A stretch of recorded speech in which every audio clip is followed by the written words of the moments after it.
setup. I love it. I see the appeal that like. I really like it. Yeah, it's very nice. All right, you guys are tuned in to episode 89 of the Lyrical Fix Podcast with your host Sade and Kid Pro. Yep. Fuck is good out here. It's popping. So I want to start with some energy. Popping. Yeah, no, I know. Yeah, because my voice is really like. I smoked earlier, and lately, just my voice gets really like, I can't raise it. Like I feel like I might crack. No, that's not recently. Like when I could tell, like that's one of your tells. Like when you walked in, you just sat there, and I was really trying hard to listen to you. I'm like, oh, okay, yeah, he smoked before, because I couldn't hear me. No, not at all. You ain't gonna say anything? Well, no, it was before. Oh, it was when you first walked in. Fair enough. I also had the AC on. It made the ride more enjoyable. It's a long drive, man. It is a long drive. It really is a long drive. Yo, let's get right into it, because I don't even want to do the introduction. Y'all know who the fuck we are. You know where to find us. Yeah, like, we're rate, at comment, this point. subscribe. Yeah. Blah blah blah. We 89 episodes deep, nigga. Mm-hmm. Rick and Morty, you got into it. What's up? How far are you? So wait, what is the segment? Should we watch? So should we watch? Rick and Morty. So a friend of mine, well, my new bestie at work. We're talking about conspiracy theories. Did you just say? My new bestie at work. I'm sorry. BAWs are still. That matters none to me. You still the first word in there. It's bestie. Oh. Damn. Yeah. Okay. Well, no, like bestie doesn't really have any type of like meaning to me. You know that. Okay. Besides you, you're fine. Besides you. All right. No one could replace you. No, go ahead. Maybe ahead, Yost. Let me stop. Oh!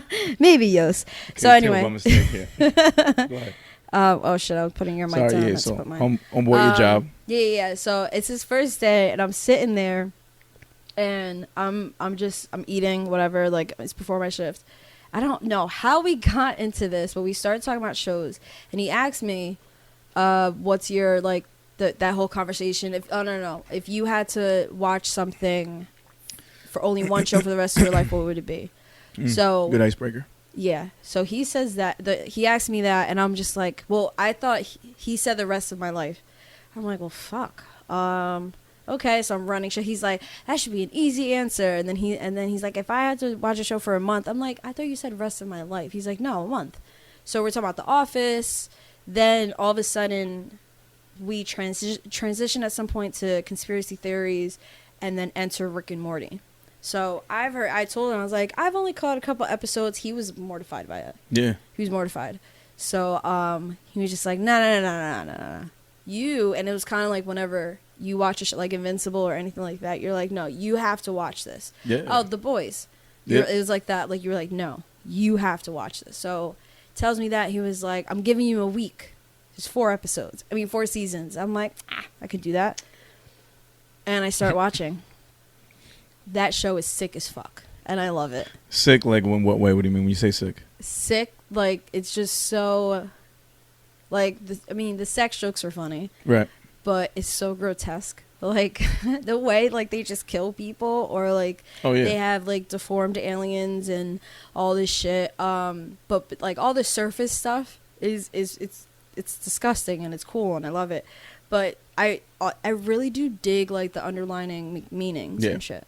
I think that is so fucking fire. Yeah. Fire. It is really cool. And the guy that does the voices and the other guy that writes with him, like, the whole team of people over there, it's just a great fucking show.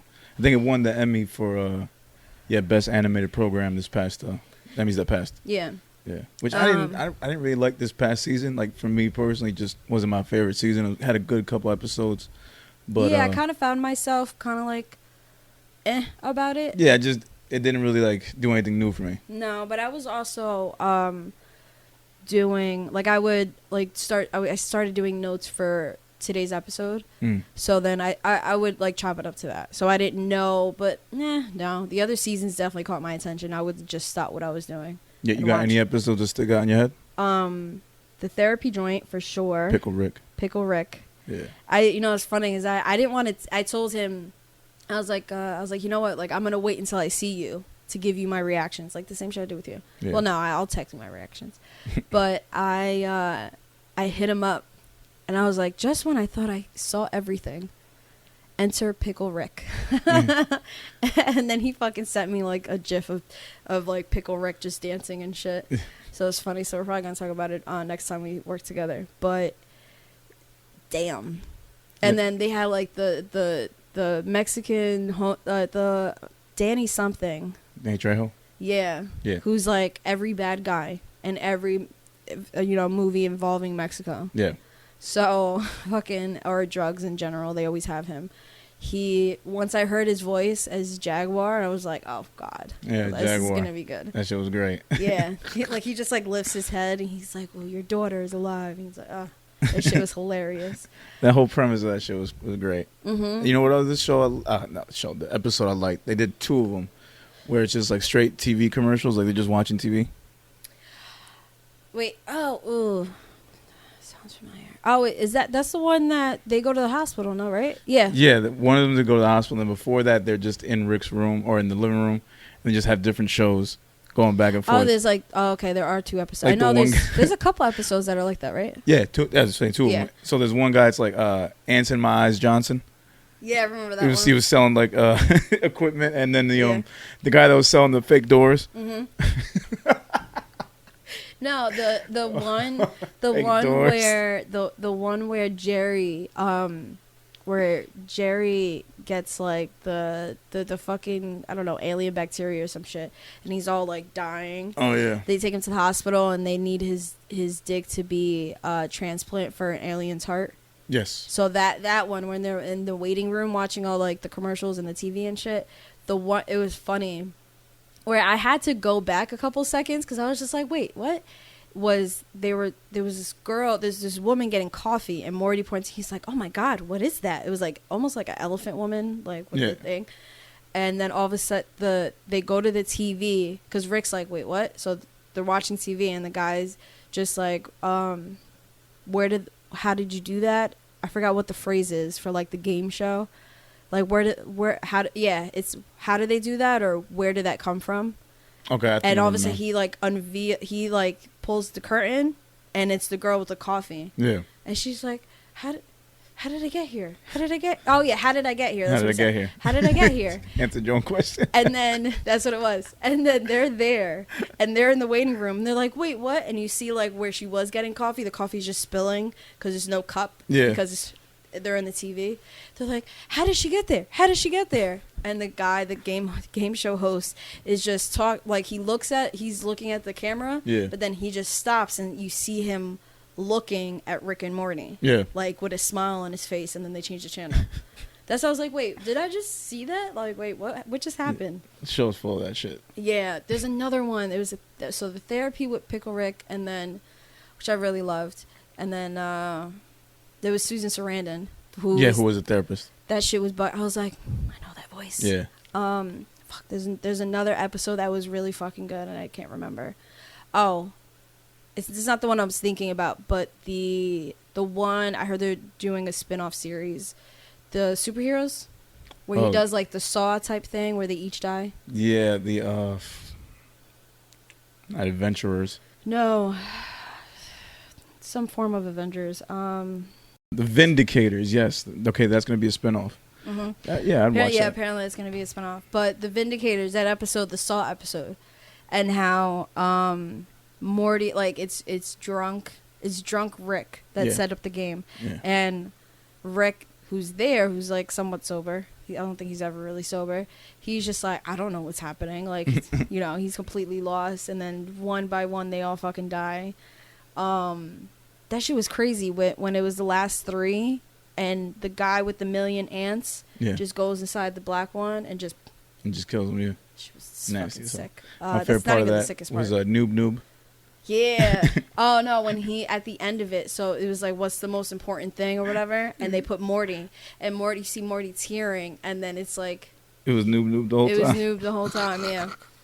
That shit was fun. He was pissed. He rolls back, and he's just like, his face does not change. He's fucking pissed off. That shit was great. Damn, there was another episode, and I can't remember. No, there's so many. See, you should have had the episode list up. You go over it. I could get it.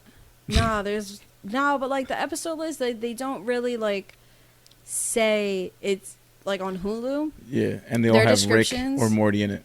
Huh? They all have like the word Rick in it somehow. Oh, the names? Yeah. No, I wouldn't remember by name. I would just, if I saw like a description or like like the picture. Damn, I don't remember. But anyway, that show is amazing. Great and fucking show. I love the fact that because we were talking about because we went from like the Simpsons kind of like theories of that, and then went into Futurama, and then that's how we got into Rick and Morty because we were talking about different. What is not different? Different planes. That's what it was. Yeah. We're not talking about like different planes and like going back into the future. I mean, going back into the past. And I had said something. I'm like, butterfly effect. Like that's what they usually say. Like there'd be a butterfly effect and the future changes. Yeah. And then his thing was no, and what Rick and Morty's pretty much about. There's different universes. Yeah. Yeah. And not just that, but like different timelines. He's like, so if anything, you're just creating a new timeline. Yeah, which is. And I was just like, oh. Which is kind of what Loki's about. Yeah. In a sense, yeah. So, but we'll get to Loki when I. That was the shit I watched, but we'll get to that another time. Yeah. Yeah. Good show. Good. Not bad so far. Yeah. He didn't like it. Yeah, I don't know what's. I know, but once he said he didn't like WandaVision, I was like, oh, you're one of those. For that. Come on. I was like, you're one of those. Yeah, because that day, I sat next to him. I was eating next to him because I went to another table, but the girl was there, a friend of mine, and she's like, I don't know if you want to come here, like one of the bartenders. I'm like, why? She's like, I'm kind of watching Loki. I'm like, you fucking bitch. Kind of watching. Because she knows that I'm going to binge it. Yeah. So she already kind of told me something, but she said it. She's like, you're probably going to see it everywhere. The paperweights thing. Yeah. Yeah, she's like, I'm just going to tell you this. It doesn't really spoil anything. It's just like, they kind of died for no reason. I was like, what do you mean they died for no reason? I see what you're saying, but not died for no reason. Just no, because we talked about it. I'm like, technically, like, yeah, like they died for no reason, but it's not that they didn't. It turned out to not be. No, it was a big deal at the time. Without giving anything away, I think them dying was meant to happen. Yeah, no, I'll say that. same. Yeah, it was meant to happen. Yeah, I would agree on that. Yeah. It was. Because, I haven't watched the episode, but when it comes to the whole, like, Infinity Stones being paperweights, I was like... Yeah, which me seeing that you shared that meme, I'm like, oh, she must have seen the episode. Mm-mm. So I was like, but, of course, you see that meme, and it's just like, holy shit. And this is going to keep happening, too. No, she told me. This is going to keep happening, too. Like, with shows like this, something like that, it's going to be meme-worthy. It's going to give a little insight to what the episode could be about. Yeah, Which sucks for people that don't watch right away. Well, I'm kind of happy that like that was the only thing that came out of that. There's another meme that came out of the Loki thing, but I don't think it was like important. So the airplane thing, like the guy that hijacked, and then so it turning out to be like Loki in the show, which I thought was cool. It made me go back and like Google D.B. Cooper, dude, just learn more about that shit and just the way it happened, not the way Loki did it, but the way that they explained it on Google. Is ridiculous. A story about a dude that hijacks a plane, escapes, and then disappears with the money that he picked up at that airport as ransom money. Yeah. Yeah, that's wild. It is wild as shit, man. And then also, what was the other one? And they had drawings of his face. They had sketchings and shit. Still couldn't find the nigga. It's been like 7 years. The only thing that they found, it was like a tie clip that was left behind. Yeah. They got his finger, because I Googled it too when I saw the meme earlier today. It came out today. I noticed it today. And then what was the other one? There was something else that happened too, and I don't remember.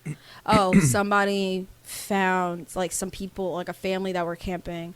One of the kids found like $6,000 out of it, but it was really like it was $200,000 that he left with, but they found like 600 in like rubber band or whatever like that, like somewhere camping. Yeah. Which at that time would equate to like $1 million something today. Yeah, this was. That's the way it said. It was back in 70 years ago. 67? I don't remember. I feel like I saw something about the 70s. Yeah. Maybe. I don't know. But yeah, the Rick and Morty shit's like the nihilism, right? That's how you say it. Yeah. It's just it is pretty fucking cool. Yeah. Yeah. And then the new season comes out next week. Yeah. I believe so, yeah. And just Rick's whole, like, his theory, like his mind state about what life is and how it's supposed to work out and what his definition of death and all that. It's really nice, and he's the smartest being in the universe. Mm-hmm. So it's just like his thought process on everything is wild, and I can see like why he drinks so much. A person that has so much knowledge like that probably would want to drink all the fucking time.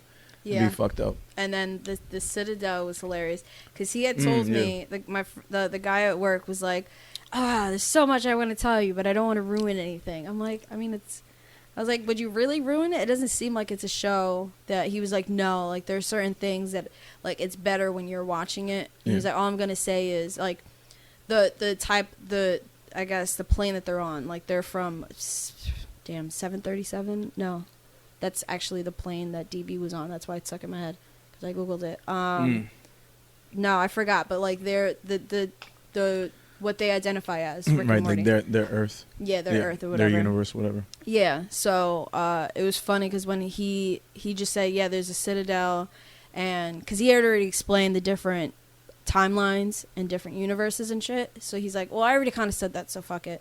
So there's a Citadel, and the main Rick throughout the show is like known as a rebel. Yeah. So he kind of goes against it. So you'll see all the other Ricks that come together and them trying to like force him to like be a part of it, and he just rebels against it. Right. But the way he killed all of them, Jesus. He's a smart motherfucker. Yeah. Oh no, the episode, the second time they were at the Citadel, and he kills all of them, but the way he just like pops up, so you don't know like which one he is. It was insane. That was great. Yeah, it was. Oh, that matter of fact, is it that? Yeah, that was that episode that he's arrested. That it's the season premiere. Because before that, he was arrested at Bird Person's wedding. Mm-hmm. Right, and they end up at a Shoney's. Mm-hmm. And God, I'm trying to remember. I like that one. They go. He tricks them. He tricks the one guy, and so that's where it started. He tricks the one guy, gets into his mind, and then just keeps bouncing off. Yeah. Just don't remember. That part was great. And then he shows the whole thing with Beth, which was hilarious. Once I realized, I didn't want to look at the cast. I wanted to try to figure out, like, by their voices. Yeah. Is the girl from Scrubs. Yes. Yeah, Elliot. Yes. And I've been knew Jerry's voice. Oh, yeah, for sure. Yeah. Chris Parsons, he looks like him, right? Or is he? Yeah, I guess kind of. Not really. But I could see him, like, being that. Yeah. Being that guy. It matches. Yeah. It matches him, yeah. Great fucking show. That was a really good show. We went back to that shit, yeah, but that, as far as shit I watched. Loki. Loki. Yeah. Also got into another show called Hacks. What's that? It's on HBO. Do tell. It's on HBO Max, and the premise is it's a 70-year-old comedian. Her career is kind of winding down. She's a Las Vegas comedian. She does like the residency. Yeah. Right, and she just notices that her career, her popularity is just going down. She's not getting as many opportunities, and to try to freshen her up a little bit, she's teamed up with this entitled-ass millennial writer, like early 20s, and it's just like the story of them coming together. Like she leaves LA, comes to Vegas to write this woman's jokes, but of course there's some friction in the beginning, but then they start to like each other, and that's where I'm at right now, like the first 3 episodes. But it's fucking dope. It's funny as fuck. I think I may have seen it. It's funny as shit. I ain't gonna lie. Like that's the one-liners, the way they like fucking rag on each other. Yeah. Like this shit is funny. I think I may have not seen the show, but like I went on HBO Max to watch something. Yeah. And it popped up. It was pretty new. I do want to watch what is it called? The airplane murder thing with the girl from No idea what that is. Airplane murder. The Kaylee or Haley, I forgot her fucking name. The girl from Big Bang. Kaylee Cuoco. Yeah, and she's of this. I think it's called Flight Attendant. Yeah, she's a flight attendant. And I seen the trailer for it, and I know Joe talked about it on JBP, and I think he said it was good. It looks pretty good. Well, I was a little confused. But pretty much, I think she So the trailer is she comes across this guy, in whatever city that she lands in. They fuck around. She wakes up. He's dead. She has no memory of what's happening. Wow. Yeah. So it's pretty much that. So I think it's like a thriller, but I'm not entirely sure what happens in it. I do want to catch that shit. I can just see that as the person that killed her, probably another hating flight attendant. Imagine. Bitches. Stop fucking texting me. Sorry. Oh, is this one? No. It's the. There you go. I found it. I put on Do Not Disturb. But that shit was just fire. I kind of want to see it. The trailer was like, it was pretty good. I'm not entirely sure where it could lead. It could be another flight attendant. That's what I'm thinking. It's like just a hating ass flight attendant. What if it's the pilot? Oh, the pilot didn't like that he's in love with her. Didn't like the fact that he saw her hooking up with some dude because she was doing it as revenge. Mm-hmm. Killed the nigga in cold blood. Try to frame her for it so he can get her out the picture and go bang the other airplane waitresses. Mm-hmm. Or we just made up a plot. What's up? What's up? Break it down. It could be like some Dr. Jekyll. No, not Dr. Jekyll. Dr. Jekyll and Mr. Hyde. No, it could be shit. Give me a second. The monster fucking Frankenstein? No, not that old. Somewhat recently. The M. Night whatever. M. Night Shyamalan? Yeah, Shyamalan. Whatever. Okay, which movie? The one where the guy has multiple personalities. Oh, Split. Split. There you go. Split. What if it's something like that? That's really heavy of a. Well, maybe it's not like Split. You know, she doesn't go from like a little girl to like. Oh, like she has split. I thought you meant like the pilot. Okay, so she's got split personality. It's her. Yeah, maybe it's like something like that where she blacks out, but it's different because he was at least aware of it. Yeah. And they were all living in his head. That's such a good fucking movie. I don't know if the other one, the second one came out yet. I did not watch it. What, Split? Did not see Split. So fucking good. But I know it connects with Glass and they're all the same universe. Unbreakable. Yeah. And I think they all I don't know if it came out, but I know there's supposed to be a movie where they're all together. Was that not Glass? Was it Glass? I could be wrong too. Isn't Glass the Wait. No, Unbreakable. Because so you have I don't remember his name. Bruce Willis. No, not Bruce. You have Bruce Willis. You have Samuel Jackson. Samuel L. Jackson, and then it's the Split guy. James McAvoy. There you go. I fucking love him. He's amazing. Yeah. But because I think he did Split while he was doing the X-Men movies, which is insane to me. Which is why he's bald. Huh? Which is why he's bald. Yeah. Yeah. But the way he transferred, the way he just plays a different character. It's the way he just he was completely just. His body completely changed. It's I saw that part. That looked nasty. That must have been some CGI shit, but dope. Yeah, no, but he actually, what was it? Because that's what I thought. And I went on his Instagram and all this and that. I was like, there's no way in hell. Like, I know of actors, like the whole 50 Cent shit. Yeah. He made himself a crackhead for no reason because I don't think anybody saw that movie. I went straight to DVD. Yeah, that must suck.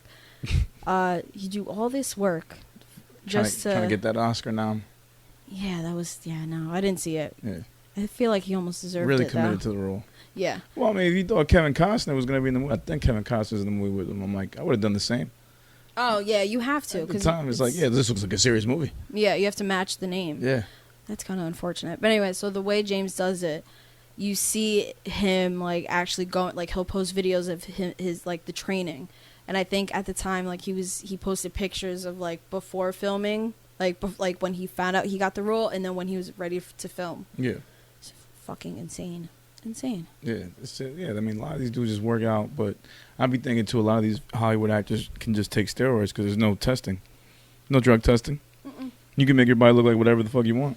And then you just have to get off of it at some point. Yeah, I mean, that's on you. You have to have the willpower to get off of it. Yeah, because I can imagine it can be pretty addicting. Yeah, because he's the type of actor, you'll see him. He's in one of the Inception thing. No, is he? McAvoy, no. No, but not Inception itself, but those type of freaky movies. I feel no, man, I could be wrong. I mean, he's been in a couple movies. He's in a lot of shit. Yeah, he's been in a couple different movies. But he'll movies play the scrawny type. Yeah, he's fucking Professor Xavier. Yeah. And I don't know, but this guy's a fucking genius. Which, I know this is a fucking old joke, but I don't think I've ever asked you this. How is Professor Xavier that fucking, he can control all this shit and look in people's minds and move shit around, but then he can't make his legs work? Maybe he's just accepted himself. Oh, stop it. Maybe he just accepted himself. Accepted himself? Maybe, I honestly, I think it was always one of those things where they wanted to give the most powerful, it's just because he's, handicapped doesn't really mean anything. You want to give him a reason to, not have to get up and go fight crime himself? Technically, he got up. He elevated his chair. He was in the air a few times, I feel like. I've definitely... No, that was actually because of No, Magneto. like Never mind. his chair hovers. I think in real... or is it a wheelchair? I feel like it's a hover chair. And there's different... I feel like we always get to some type of fucking comic shit. I feel like I've seen different versions where there's wheels. Bet. And then I've seen different versions, like... I feel like maybe in the cartoons, maybe there weren't wheels. Certain cartoons. Yeah. There were, like, he was hovering. But I don't know. I mean, he could lift himself. Just saying, nigga, like, that much power, you make your legs work. You can literally move shit around already. You have control of everything. But what, your spine? Can't make that? Nah. Yeah. You can't make someone just right under you? I mean, he technically could. And he's friends with fucking Beast, who can make all this stuff happen, and he can... I'm sorry, they have all that technology to make all these different suits, so it could happen. But I think it's one of those things when you face adversity. Fucking Tony Stark made War Machine walk again in just a movie's worth of time. And it's, remember it is technically the same world at some point, yeah. At the end of Civil War, motherfucker fell out the damn sky. Paralyzed. I think it's just one of those... By Infinity War, walking. Yeah. Sorry. Yeah. No, I feel like he was supposed to be kind of those things like, just because you're handicapped doesn't mean anything. I think it's supposed to be one of those. Oh, he's trying to give an after-school special lesson? Yeah, I'm pretty sure. Between? Well, I mean, most of those like, they were fighting Nazis. Like, I'm pretty sure there was always something like... face adversity and all that stuff like that. I know one of the X-Men asked him at some point, man, can't you just get your legs to move? Wolverine would do that. Yeah. Yeah. Hey, bub. Why can't you move your legs? Did you see that, what was it? Oh, God, I can't remember his name, but Wolverine, the original Wolverine. Hugh Jackman? Hugh Jackman. So, not only does Hugh Jackman want, like, the rest of us, I am blanking on these fucking names. All I can remember their characters. I'm helping out each step of the way. Give me a hint. Come on. Shit. Come on. No, it's like right there. Yeah, I know. Come on. It's right fucking there. Just tell me. Because I can't remember his character's name. Let's go. He plays Bane. Okay, Tom Hardy. Tom Hardy, there you go. See what I mean? He wants Tom Hardy to be the next Wolverine, which we all want, but technically, can he? Because that's what we've all been asking ourselves since Logan came out. I mean, he could play him, but, like, I don't know. I think you get somebody that looks closer to Hugh Jackman that could do it. Because Tom Hardy... No, if Tom Hardy grew his hair out, whatever. Tom Hardy would kill. I didn't even know that motherfucker was Bane. I don't know if he can kill this shit. And technically, as Bane, he didn't really, like... It was his own iteration of Bane. Yeah. Like, Bane, in the comics, has more of a Latino accent. Or, like, when I've seen him in the animated movies, he's got more of a Latino accent. Or in the other movies, he didn't even speak. Because he comes from somewhere around there, I think. Yeah. That's why. So, this was just a white dude that was in the shadows. Who? Bane in the fucking Dark Knight. Oh, yeah. No, they didn't really do him It's always different iterations. So maybe they make a different iteration of Wolverine. Not because he was Bane. Currently, he's, it's Venom. Venom, there you go. I got your back. This is horrible. My AirPod case is literally Venom too, and I'm looking for it. I'm like, I just need to see it. Fun fact: haven't seen that movie yet, and I should now that I saw the trailer for the second one. Yeah, I rented it twice and just never got around to seeing it. And I had to return it. I don't know, it was just the weirdest thing, and it's always on TV too. It's always on like TBS or some shit, and I'm like, I could easily watch this anytime. Really? It's I'm surprised it's actually. Yeah. Oh yeah, it's out on streaming and like it's Venom's on TV. So fucking good. TBS or TNT. So good. Tom Hardy's just amazing though. But I think, because he's Venom, that a lot of people, because I remember like talking to a few people where I'd be okay with Tom Hardy being Wolverine, but because he's Venom, it's like. But I think it's gonna be like what they did with Jokers. Like it'll be a different iteration of the character. Yeah. So, but I was saying that to say that Hugh Jackman apparently and The Rock have something. Oh, that's dope. I didn't look at details or anything, but apparently they're working on a movie now. So it's not like he's really out of commission, because a lot of people thought he was leaving. He was going to stop doing Wolverine. Yeah. Because he was just like, all right, I'm done. He was always the like rom-com and fucking Broadway shit. I mean, he did some action, But I felt like maybe, okay, like a lot of people felt like, okay, maybe he's just going back to that. Maybe like he's just getting older and wants to just chill. I mean, there's a reason why you have the people that step in. So Yeah. So I don't know. But what is it called? And then other people are saying that Ryan Reynolds is trying to get him to come back. And it's a possibility that he could come back. Yeah, I mean, just they got to figure out what capacity, but that's what you got writers for. I'm sure they can figure something out. Oh, no, it's highly possible because he had the whole time thing. And even at the end of the second Deadpool, he goes back. It was like around with Baby Hitler, the whole thing. Yeah. Yeah, like you see Logan. No, he was. It looked like X-Men Origins type Wolverine, but you see him for like a split second. That was funny. Yeah, that was really funny. That was funny. So yeah, that was good. All right. Well, I mean, I guess I could see it. Oh, and I heard something about Jim Carrey coming in for like Joker movies. Well, playing a character. I guess I could see that too. Yeah, but he would be. It's up in the air, but it would be kind of like Joaquin Phoenix. Is the one that he's not really Joker because that's why I love Joker because there's really no like real origin for him. There's so many different versions, so it's like he's the person that influences the real Joker. But we just don't know who yet. The one origin story I know is the one where he's a failing stand-up comedian. Mm-hmm. Oh, shit, thunder, crazy. He's a failing stand-up comedian. These headphones, I can't hear shit. Yeah. He gets recruited to do a heist. Yeah. And he wears that scarlet whatever helmet. Oh yeah. Yeah, and Batman actually catches him that day, and he falls like in a vat of acid and turns into Joker. Then you have when like the Jack Nicholson one.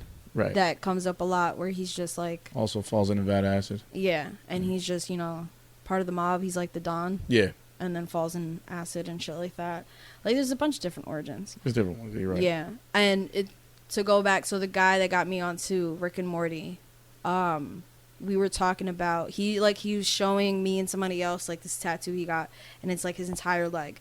Ugh. So, yeah, it's insane. So, but we were talking about, like, tattoos that we want, and... tattoos that we have, and she has a couple Avengers ones. Like she has the 3000 for the I love you 3000 shit. She has also another one, I forgot what it is. They're really small, and I had mentioned, I'm like, yeah, like I kind of want to do, like, I don't know if I want to do like really comics or just like Marvel, or like I'm not a DC person. And then I was like, but I do like. There's some aspects of DC, like I wasn't gonna get into detail, but then he started talking. I was like, all right, I really want to do like a Batman Joker thing, and he's like, what Joker would you get? And I'm like, Mark Hamill. I would get Mark Hamill, I think. Yeah, the animated one. Yeah, but he said he wants to get some type of variation, like it's either all of them together, or I think two. It's the Heath Ledger, and there's another one I forgot which one he said. Heath Ledger, and I forgot the other one he said that he wants to like kind of combine and work off of that. Yeah. The Mark Hamill one though, I think is fire. Mark Hamill had the best Joker voice. For sure. I'll say that much. It was. Yeah. That's all right. We were talking about the Rory Mal shit. They only saw like the first 20 minutes. I saw the first whole episode. Mm-hmm. It was good. I don't think they need a mediator, and I'll be listening to more episodes. Yeah. As they come through. And I also haven't stopped listening to Joe's podcast either, like I thought I would. No, I wasn't. I would never stop. I'm still like JVP fan. But what you would know this because you haven't caught up. Joe just announced on the Saturday episode that I think a few more weeks and Ice will officially be off the show because of, I guess, work obligations. He can't maintain the dates. So as of right now, it looks like it's just going to be Joe and Ice in parks. Joe and Ish. Turn off the fan. It's starting to shake shit now. Okay, sorry. Yeah. I mean, I had a feeling from the beginning. I didn't think they would last. If that sounds fucked up. No, not at all. I don't see them. Ice and Ish were always, the call-ins, or like before they would just call in, like they would just pop up. Like when Marissa was there, they would just pop up. Yeah. So to me, it was, I mean, it made sense if he was going to get any of, like, two of his friends or whatever, it would be them. Yeah. Because, I mean, BH, he has his own pod. grassroots and shit. Right. So, I mean, and that's not, I mean, he talks about him. I think he had a call in one time, but he's mentioned Brandon before, but I don't know. It, like, Ice and Ish made sense. At the same time, I didn't think it would last. So, I mean, it's nice that Ish is going to stick around. Right. Ice, yeah, he just doesn't seem, I mean, he's been getting into the flow of things, though. And you still got Parks. And I'm 8 episodes behind. Yeah. So, but, what's it called? Now, I feel like Parks is always, he always does his shit. He's on top of his shit, so. He's gotten so much better in the past, like, more involved. I think just a podcast with Joe and Parks could work, technically. They'd be able to figure it out. Yeah, because I never liked the fact that when all this shit went down, everybody was saying that he was, like, kissing ass and doing all this and that. Like, I mean, it was his job, and he was trying to protect his job. It's an income for him. Right, and take care of the other people that were also there. But you hear him say, nah, Joe. Like, you know, he's just like Ice and Ish would. Yeah. Well, specifically Ice. Ish sometimes wouldn't really. That's why I feel like if anybody was going to stay, I would want it to be Ice. I think I like Ice more than Ish. Ice's point of view is a little, yeah. Not just his point of view, but like the way, I guess, he engages. And I feel like he's gotten into the flow of the podcast. Ish has good stories. That's about it. Okay. Because him and Joe have literally, like, done trains together. Like, they've done everything together. So it's almost like Ish, sorry, I'm getting there. Ish is Mal in the beginning. Yeah. So Ish can easily become the new Mal. He just has to, like, chime in more. But I'm 8 episodes behind, like, about, like, no more than 10 episodes behind. Yeah, it's crazy. Yeah, because I got really behind because during COVID, I didn't listen to shit. Oh, COVID, I slept most of the time. And just, it's a lot of sleeping. Yeah, it was like, I just. Hibernating. Yeah, I was hibernating. I would wake up, I would have, like, the same show on, and I would go back and be like, I would fall asleep through, like, 10 episodes or, like, a whole season, and I have to, like, okay, let me go back. Where did I leave off at? And then go right back to sleep. I think I was watching Modern Family during that time. Yeah, I remember that, yeah. Yeah, and I was just, I'm like, I don't even know. Because, I mean, I've seen it all before, but it was just kind of something just to have in the background while I was dying.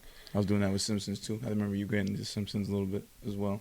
I think that was during the lockdown. Oh, okay.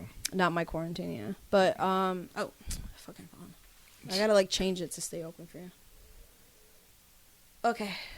All right, so where do we leave that? All right, so this clip that I wanted to get into is actually a couple weeks old, probably close to a month. Mm-hmm. But it brings up topics that you and I have spoken about off air and also with other artists and other people. Mm-hmm. I think it happens all the time. But it involves B.Dot and Maino. So I think we should play the clip first. Yeah. And then we'll provide some context and then go into what conversation it brought up afterwards. Yeah. All right. I only ever heard you speak on one record that you didn't like. Ever. Okay. And you could have kept that to yourself. Nah, you could have kept the record to yourself. Nigga, is you crazy, nigga? It's art. Is you crazy, nigga? It's art. Nigga, is you crazy? Man, it's art. Is you, listen, are you it's crazy, art. nigga? I'm pretty sane. Nah. Hey. Huh? What? She got mad uncomfortable. Yeah. Hey. Man, it's art. Hey. No, let's see. Here's the thing. This is art, right? You can't expect everyone to be upset. Really but I don't expect everybody to like something. But don't say that we cool. So wait, what kind of friend would I be? I'll be a fake friend, right? But we talking about public, nigga. Yeah. You putting your music out publicly. It don't matter, nigga. The game is based off of relationships and based off of favoritism, nigga. No, it's not. Are you fucking stupid? It's favoritism. Wait. Are you stupid, nigga? So can I ask you a question? You sitting in my house with this stupid ass face? Are you dumb, nigga? Wait. I'm pretty smart. Hold on. So you think you're too smart? I'm pretty smart. Damn, I really wish. Damn, I never saw the clip before, and I kind of wish I had the whole episode now. I want to see what happened. But yeah, go. No. React. That's a hell of a clip. I feel like we've all kind of been there in a sense when like someone, an artist-wise, has music and they share with you, or maybe you hear it or you scroll, and it's just not that great. Yeah. And part of you just wants to say something, but also, you know, you realize music is subjective. Some people are going to like stuff that you may not like. Mm-hmm. I think it really just depends on, whoever's listening.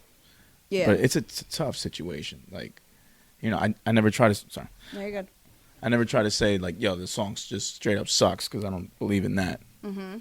But it's like, what do you say if someone plays you something and they ask for your opinion and you're not feeling it? It has potential. That's potential. Mm-hmm. That's your go-to line. Yeah, it has potential. That's what. It's funny. I learned that from working in restaurants, because I was always. If the food's whack, it's got potential. No, employees. Like I was always. I mean, when I came up in the restaurant business, I had a lot of like my bosses be super blunt and super like harsh and so I kind of became that when I was a manager. Okay. And then took that on. Yeah, and to me, like, I never took offense to it. Okay. So when this new generation of employees came in, and they're all sensitive, and like the latter part of like millennials into the next generation. Yeah. Pretty much, and I'm like, oh, okay, so so I can't say these things. I can't say that you suck, because I was told. Bro, you're like, bitch, you're fucking horrible. Not bitch, but Actually, I have one manager that did say verbatim, bitch, you are horrible. But he was also gay, so somehow passed. Bitch, you are horrible. He was the best though. No, he was the best. But it's one of those things where like I had to learn like, okay, I can't say that. Yeah. So potential also, that's And at the end of the day, I don't even want to hate on anybody's like anything that someone puts out creatively, whether it be a rap, whether it be a song that they sang, whether it be a joke that they wrote or a poem that they wrote. Like, I don't want to hate on anybody. Like, what I mean? We're all artists. We're all trying to make our shit. My personal preference means nothing. It's about how much it can inspire other people, or it makes other people laugh, or makes other people think something. Like, one person's opinion shouldn't matter. Well, the way, like, B and I had this conversation before. Because she had said, she was telling me about this one experience about people just like playing her music. Like, it would like say like somebody came in for like a meeting or interview or whatever, and she's just there, but people like her manager is trying to play like push another artist onto her. Gotcha. Or another artist is like, or at parties and shit like that. So she goes, oh, you're gonna start experiencing this soon. I'm like, I've been experiencing that for years now. Yeah, like, once I started like actually networking and not just blogging and shit. Yeah. I started experiencing that, and in the beginning, I just feel like, I'm sorry, no, like you could see it on my face too. Yeah. But because I used to like dissect music, I mean, I still kind of do, not as much, because I did all of that, and people like once they like, oh, okay, this is what you do, or you have like some type of platform, here you go. I had to learn, okay, I can't really just be truthful. I can't say, or like, I can't be harsh or blunt, because it's a little different from in the restaurant, because this is your art. Yeah. You must have really fucking liked this if you're playing it for people. You must have really felt like that's your heart right there. Yeah. So I came up with potential. And I try not to. You might have to come up with a new one now. I try not to. No, it's fine. No, it's fine. Okay. Well, no, because there are things that I will say this has potential. I'll like it, but it's not that I don't hate. Like, I hate it. Yeah. There is shit that I don't like, and I'll say it has potential. I could see commercials, whatever, like something like that, because I'm not a fan of commercial shit. If it has any type of commercial sound, no, actually I can't even say that, because there's some stuff you can make commercial that sounds really fucking good. Yeah. But I can't remember the phrasing for it. But then I'll like friends of mine that I may not like a couple bars, or I feel like they could have done it differently, or even the structure, like little things like that. Then I'll say it has potential, because it literally has potential. It's a great song. It could be, it's a good song. It could be great. Gotcha. I wouldn't say that, but in my mind, I'm like, all right, it's not a bad song. It's a good song. But it's missing something. Yeah. Do you feel like we'll ever get to a point where everybody can just be openly honest, or they can't because of the fact that some people are more sensitive than others? No, I don't think so.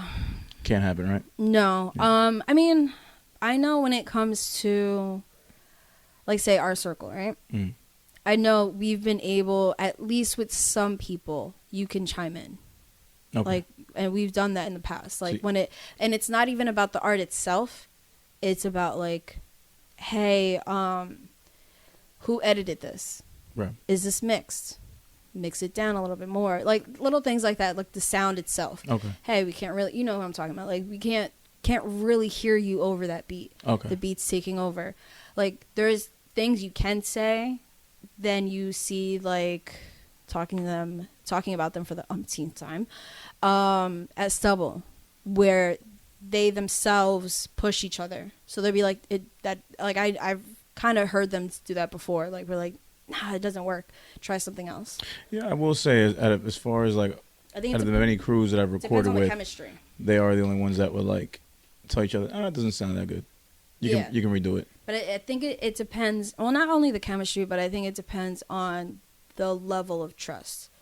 Because then you have these artists where you think, you know, you like from the outside at least they're friends, but then if you critique something, you're the worst person in the world. Yeah, man, and that's what I really enjoyed about being in that session with them when we were recording for S.T.M.O's album.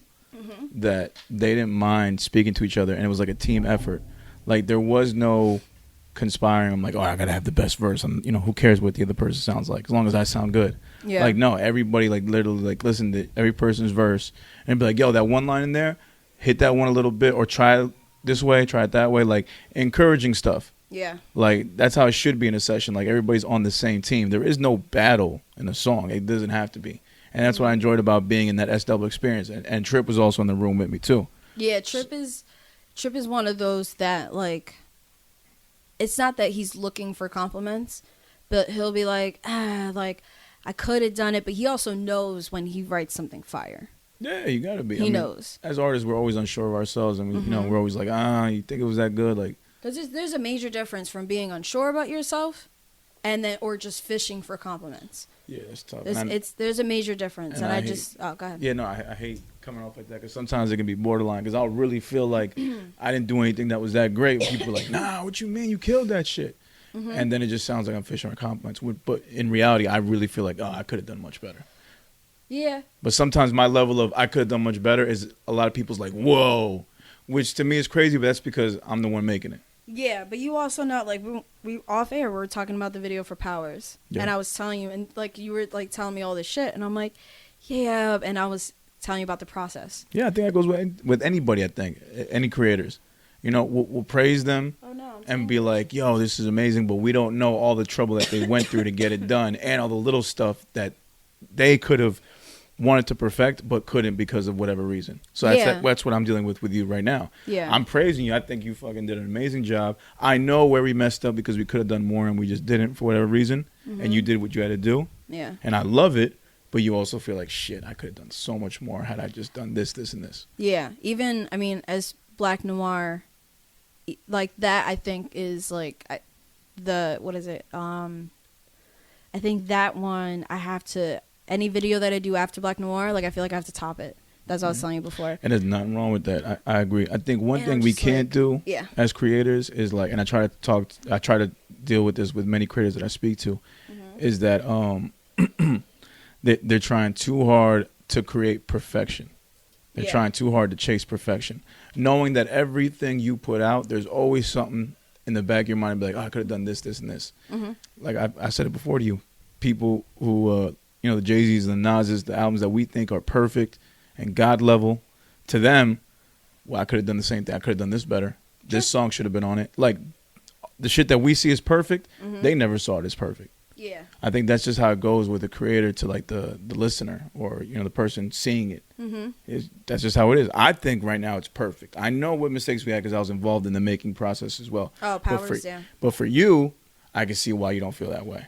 And I feel I feel like you never will. If you had all the shots that you would have wanted, I think you still would have found something. Because Black Noir, there was so much fucking footage. I had to actually delete some of the footage because it was taking up a lot of space. Right. I was gonna hit you up, and I'm like, nah, it was like fucking, me, 3 a.m. And I'm thinking, I'm like, we're not gonna need any of this ever again. So let me just delete it. But there was some there's a transition that I can't, if I watch, I love the video, but anytime I come up to that part, I'm just like, ugh, I don't like it. Or there's at least a couple spots in the video where I'm just like, ugh, I cringe a little bit. Powers I feel good about, but back to this, we're still kind of on this. Yeah. I just think it is kind of a fuzzy line, because especially when you think you know art, and we've been, friends with artists that we are no longer kind of talking to, where you think, okay, we have this safe space. Yeah. To kind of critique and, critique each other and push each other. Mm-hmm. But then you get, because you never really know until it happens, when somebody can't take constructive criticism. Yeah. And they take it to heart and they think their shit is horrible.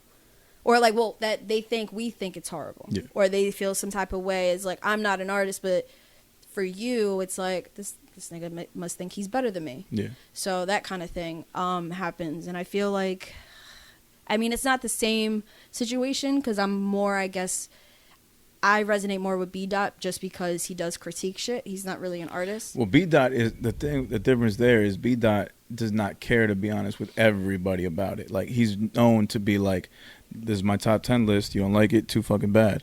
Yeah. I'm not trying to fight you about it, but I didn't think it was that great. I didn't think the song you put out was great. Yeah. And Maino, I think, is what I'm kind of almost there, but at the same time, for years have been told that I have to be nice. So it's like, okay, fuck. Do I really say what's on my mind, or do I just be nice? Do I I've had to tell artists, hey, this is not good. Working with artists, this is not good. And then what the fuck do you know about it? You don't know shit about it. And it's like, bro, then why are you working with me? This is what I'm supposed to be doing. It's like that line on Power. Should I keep it real or keep it civilized? Yeah. Yeah. Sometimes, yeah, it's that line you gotta cross. Pretty much. And with what you said before, there's different sides to this. There's the person you can say yo, your shit wasn't that great, and they'll take it to heart, want to quit, and feel the world's crumbling. Yeah. Then you got the other people that you tell them, give them constructive criticism, yo, this ain't that good, and they just are meeting on some I don't give a fuck, I'm great, I'm dope, I don't care what you say.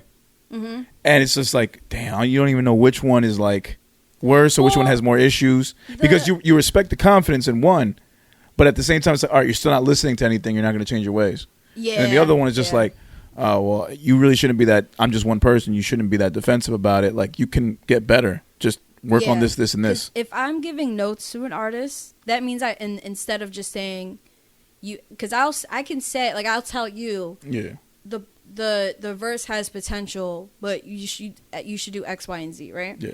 If I just say it has potential, that means I don't. It's not that I don't respect you as an artist. I just don't care enough to put the energy into it.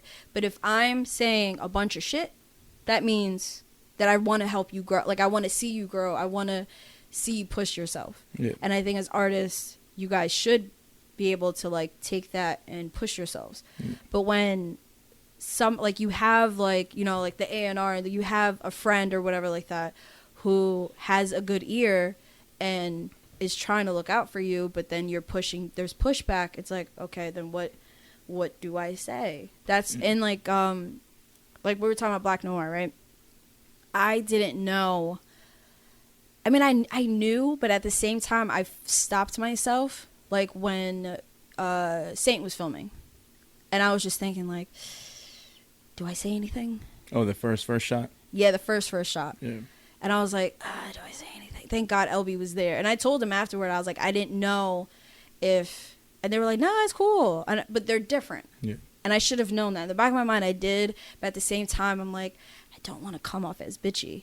So that always kind of fucks with me, because I've gotten pushback from other artists who don't want to take it, who don't want to hear it, and they think they're amazing. But then you have people who want the constructive criticism, still have the confidence, and they learn from it, or they take the baby steps, and you see growth, like Trill. Yeah. Or there's mad artists in our circle that are like that, where there's a lot of them. that will take that, trip and shit.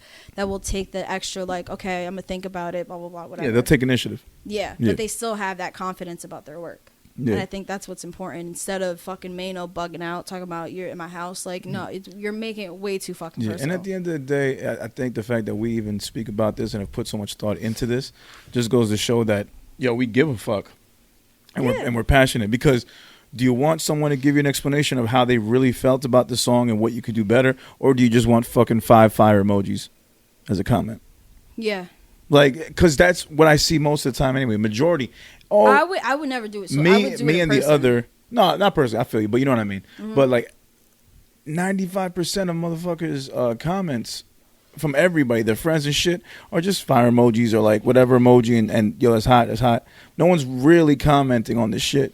Probably because they're just casual fans and they rock with you and they're your friend. But yeah, it's like, I'm not saying you need more than that. You appreciate when you get someone that gives you more than just that, whether good or bad. Like, I appreciate someone that says like, yo, I don't like the way you were too aggressive in the second verse. Or I feel like you should have matched the first verse. Or, yo, I don't like the switch up in the beat.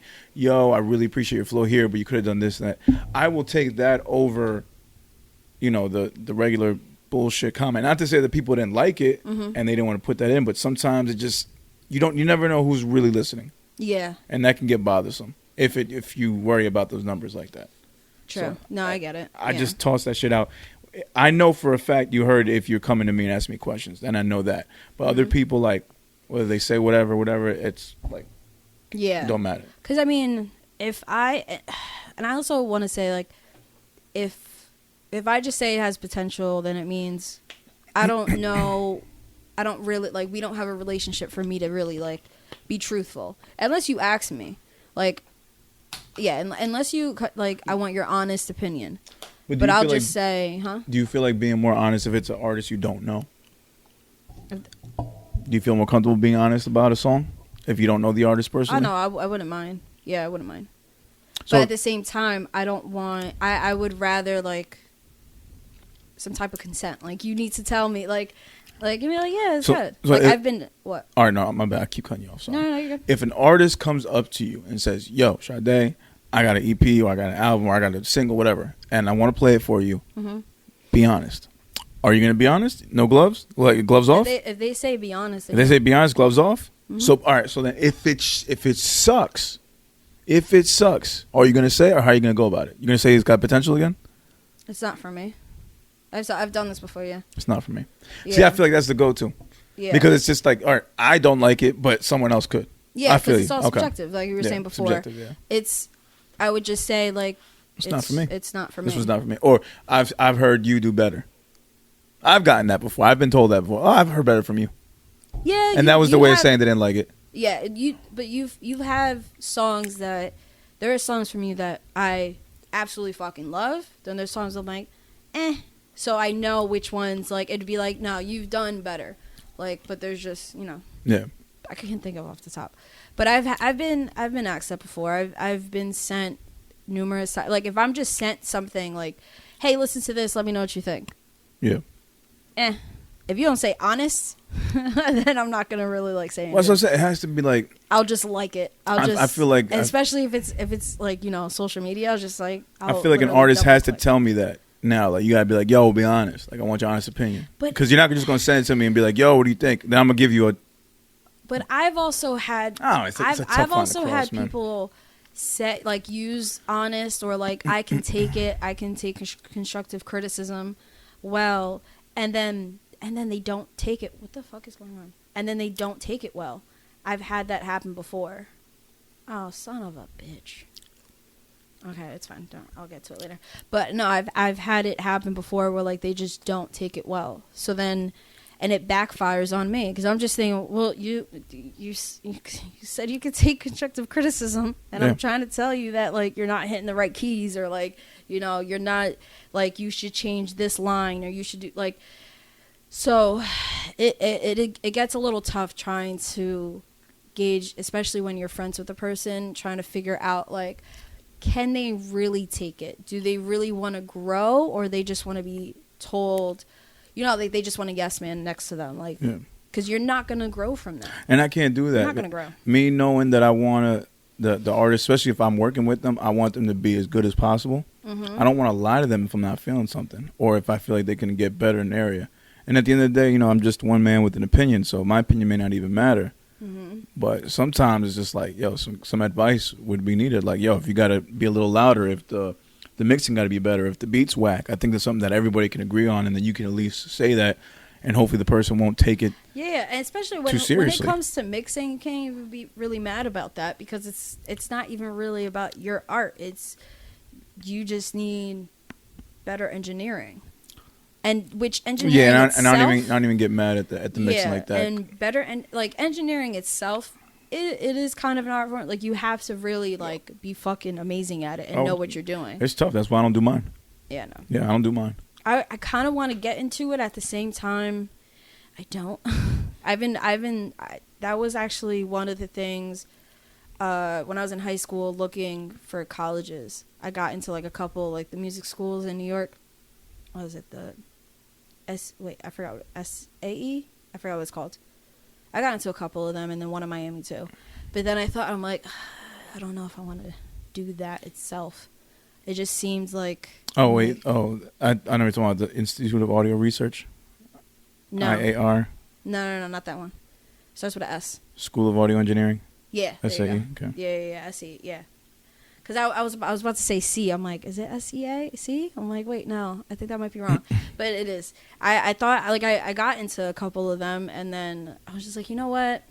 Nah, I'm good. If anything, I have enough people, like, that are into music in the industry where I can pick it up if I want to. But yeah, I'm kind of happy I didn't do that. No, I know people that have, really money into it. People have gone to school for it, got degrees, or people have just learned off of the, experience on their own. Yeah, because I mean, the graphic design and all that shit, I learned from somebody who went to school for it. And you can learn that shit online. Yeah, so it's really nothing. For free, it really is nothing. Do. Was that caught? Oh, beautiful. All that right. was fucking perfect. We're back, episode 80 motherfucking 9, the last of the 80s. Yep. We're moving on up. It's the motherfucking gang, and so if y'all 10 episodes until we're at 100. 10 episodes, and I don't know what we're gonna do to celebrate, but we'll figure out something. You know what? I'd like to be drunk that episode. I'd like for both of us to be drunk. It's never a problem for me. So we can do that? Yeah. All right, let's do it. Let's get drunk. Okay. I'm talking like I'm trying to get shit faced. Like, just leave the mic on. Do we just... Oh, what if we play like a drinking game too? All right, bet. Okay. Just something special. Yeah, we should. I don't know. Probably not a guest. Or if the guest comes on, let the guest come on after we're drunk, so he can just experience us drunk, or she experiences drunk. True. Or we'll figure it out, because we still have to talk about guests. This entire quarter is just out of the window.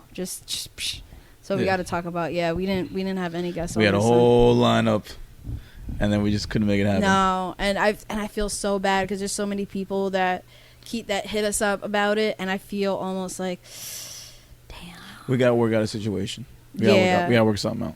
Yeah. Because I hit up like a couple people that remember when we put the ad out. Yeah. Like during quarantine. Yeah. That didn't happen. So then they had hit me back up about it, like say a few months ago, and then I had hit them up like, hey, it's like I think right before. Oh, what was it? I forgot. I just told them like, hey, like, just want to let you know, like, we didn't forget.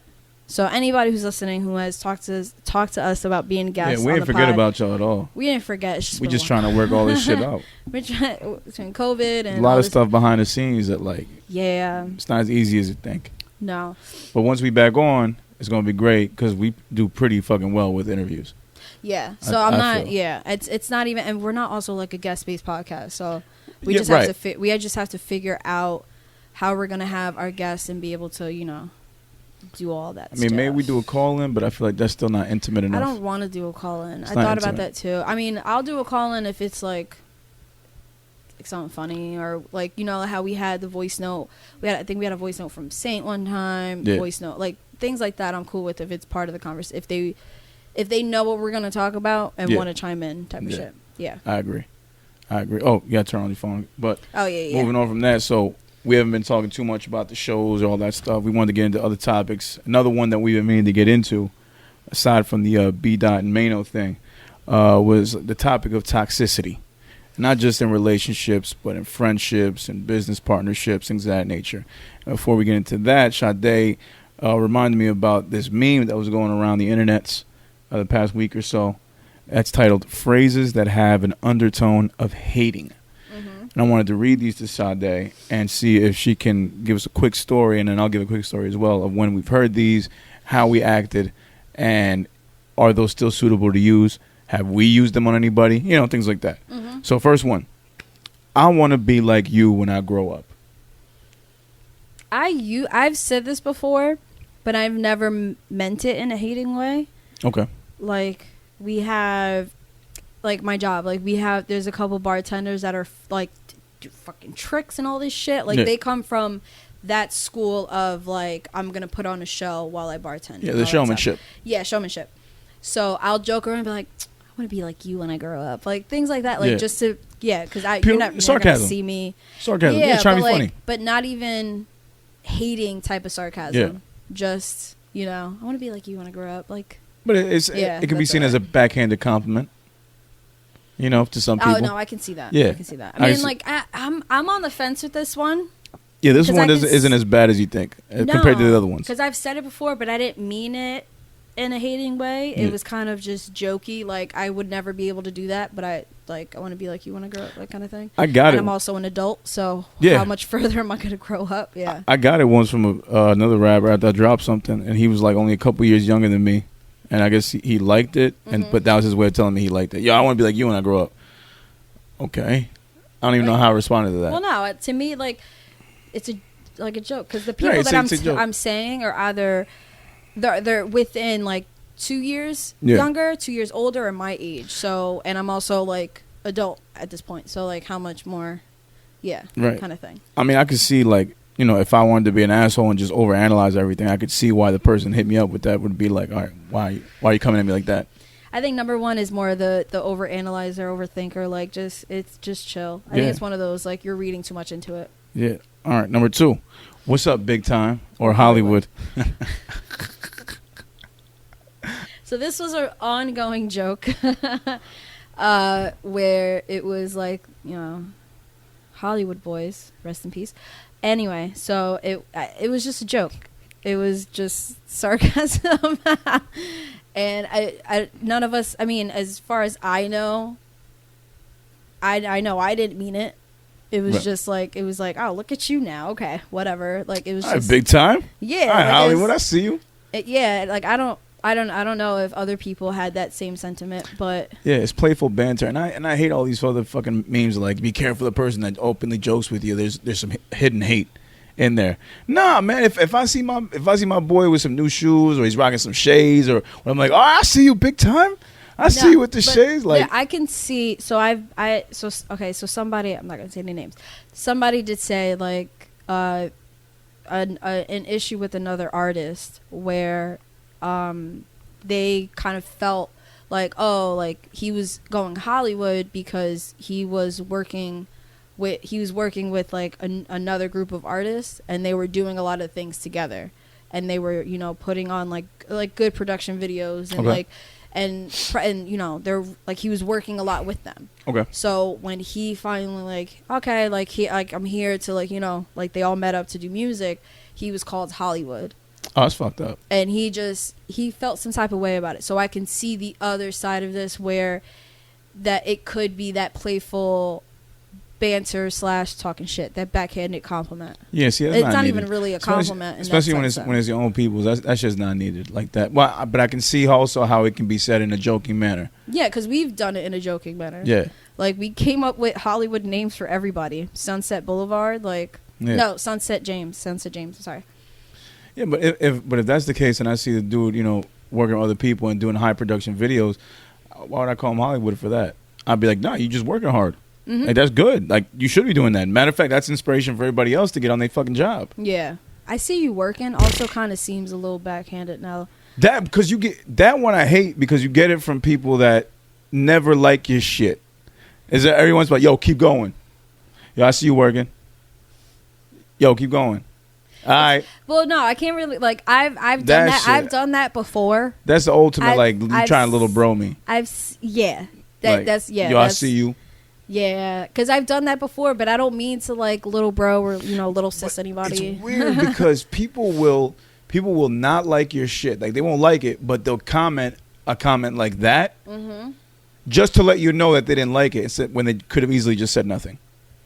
I mean, I've done the keep it up and like the clap emoji. I Right, don't but think anything of it. But because you didn't think of anything. There's people who literally won't like the shit. Like they don't like it, but they'll comment just to let you know that they caught it. Oh, like in And a to throw you a trolling banner, backhanded kind compliment. of? Okay. But no, yeah, I don't know if they're trying to set off a troll. But it'll be niggas that never I get it. comment on my shit, that stay quiet, don't even post shit on their own. They like to lurk on Instagram. Then every now and then, I see you, kid. Like the shadow follower type Yeah, shit. like, oh, I see you, kid. Like, nigga, like you never say shit. You see me now. Oh, okay, You've no, been I get it, seeing I me. get it, I Like, get it. come on. Yeah. And it's usually from niggas older than me. Like, and that's the weird part too. Well, I mean, older people are always trying to little bro. Little Yeah, sis. like, don't. I kind of have the same. I kind of do the same thing. Sometimes, not intentionally. Like I always make fun of like people that are younger. I'm like, what are you, 12? Just because Yeah. I think I don't mean it like in a bad way. I think just because I am the youngest and have been hearing like, you're like 9 years old, you're like 11 since I was like 16, like fucking 12, or like like Yeah. I've always been. I would be 18 being called 12, Yeah. kind of thing. So to me it was like playful banter, but at the same time, like I was working with an artist that it's just it's not happening, and person's just person's young and doesn't understand like how much work you have to put into it. Yeah. So it's just a little different. But what's next? Oh, so 3 and 4. I'm gonna put 3 and 4 together because they're kind of the same. Yeah, the kind Must be nice and you lucky. Yeah, those are Like, and I hate a motherfucker that tells me must be nice is real after. hate. Especially if I tell you something That's some good is real happening hate. in my life. Yeah. Like something that I'm genuinely happy for, and you as a friend, I would hope that you would appreciate it. Mm-hmm. Oh, it must be nice. Like, my boy Obi. Shout out to Obi. He was in St. Martin's all last week with his girl, enjoying her birthday. That was their vacation. He's You texting me. lucky Yeah, bitches. he's texting me, sending me videos of him in the water and him eating. Like he found a Colombian spot out there, served good, authentic Colombian food in St. right. Martin's. And what the fuck am I gonna say? Oh, you must be lucky. Oh, you lucky. Must be nice. Hell no. I'm like, yo, go enjoy yourself. I know you haven't been able to take a vacation. You've been stressed out. You with your girl. I mean, it's a little different. What? If you say it? Well, no. I'm saying like I'm saying it's different because you really know like I'm really about to know say it, Obi. Sorry, Yeah. you really know Obi. Yeah. So I feel like you would be able, like like he's been busting his ass, so Yeah. he deserves it. But you have the people who may say, yeah, you deserve it, but then will also, because I've gotten that. Like, oh, it must be nice you got it. Like, from people at work. All right, so let's And I'm say, like, just take a fucking day off, a week off. Like, nobody, like, excuse you? Yeah, I've gotten that. let's say you get a promotion at work. You post about it on social media. You got a nice little caption. You get your 100+ likes, because people always like to like shit when it's achievement. Yeah. I've realized whenever I've held a baby or a trophy in my pictures, when I got the most likes. Wait, to sidetrack. Which is crazy. Did you see the meme? I just seen it the other day where it was got a promotion and it was a cartoon drawing of whatever. So it's a person. Oh, mad likes. The bubble quote, and then it has like the little Instagram mad likes and comments, and then Started a business. nothing. Yeah, because that's what it is. And then I saw another meme. It's like people that are pushing all these online businesses and this crypto. You guys are the new local rappers. Everybody had something to say about rappers trying to push their shit. Oh, these local rappers. You guys are annoying as fuck. You guys are so fucking annoying. Yeah. And now look at all you motherfuckers wanting to do crypto, wanting to sell makeup, wanting to sell hair care products, all this shit. You guys are begging and jumping on people's pages trying to recruit niggas. And y'all want to get mad at us? Y'all want to call us annoying? So you have to think about it as, the generation of baby boomers. Yeah. We're the generation of business boomers. Yeah, because entrepreneur boomer. I'm trying. Yeah, because if you're a rapper and you're about your shit and you was releasing stuff and doing digital platforms, selling merch, then you know what it is to be an entrepreneur. And you were an entrepreneur way before any of these other motherfuckers became entrepreneurs because of a pandemic. Like, that's just the reality of it. So now you see how annoying it can be. Because a lot of these crypto niggas is straight up annoying. A lot of them are cool, and if I can learn game from you, then I'm gonna take it. But a lot of you niggas don't know what the fuck you talking about. You just look like you chasing a wave. Yeah, I get Like, you. that Yeah, shit because is wild. there are some things that, like, there's nothing wrong. Why are you saying my phone like that? Keeps going off. No, Keeps sorry. turning off. I change it gotta right now. I'm gonna do it. the setting. I'm gonna do it right now. To keep it. Yeah. Huh? I'm gonna do it right now. Go ahead, keep talking. Oh, actually, here, because I have it. I don't want Siri know my All right, then what were you saying? settings. Here, there you go. Because I have so many different folders on there. I just want to share. So, fuck, what was I gonna say? Yo, what was you saying? Oh, because I'm never gonna blast somebody for starting a business or anything. Never. But at the same time, I think it's just the doing the extra boasting about. It's just too much. It's like, okay, how many times are you going to be like, I went through so many things and now I have this business, and it's the fishing for compliments. It's the fishing for, like, you're not looking for people to just support the business, but you're looking for people to praise you. Yeah. It's looking for the praise for becoming an entrepreneur. And entrepreneurs should be praised, I guess, but like at the same, it's just too much. Like, all right, cool, just run your fucking business, bitch. Like, calm down. It's okay. Just do your thing. Yeah. Just do your thing. Like, So you feel like that's being overdone. Yeah, instead of fishing for compliments. And I think a lot of people, because of pandemic and, for the baby boomer generation, there's a lot of people that have babies that shouldn't have never had babies. So you have a lot of people that shouldn't have businesses that have businesses. And instead of, I think they're marketing and pushing it in the wrong way. Does that make sense? Yeah. Like, it comes across like you're looking for praises and compliments instead of actual support of the business and actual, like, hey, buy my shit. One thing that comes with the social media aspect, like, everybody's fishing for compliments on social media. That's why they invented likes. True. That's why the like button exists. Yeah. Had it not been for that, and you were just, all you could do was just comment, imagine how, like, quiet shit would be. Like, the whole thing runs on likes. Yeah, no, You know it what I mean? does. Because Yeah. people don't have to comment on your shit. Like, that takes extra time and effort. Like, they have to actually hit a button and hit more buttons, and they're so used to just scrolling and double tapping. Yeah.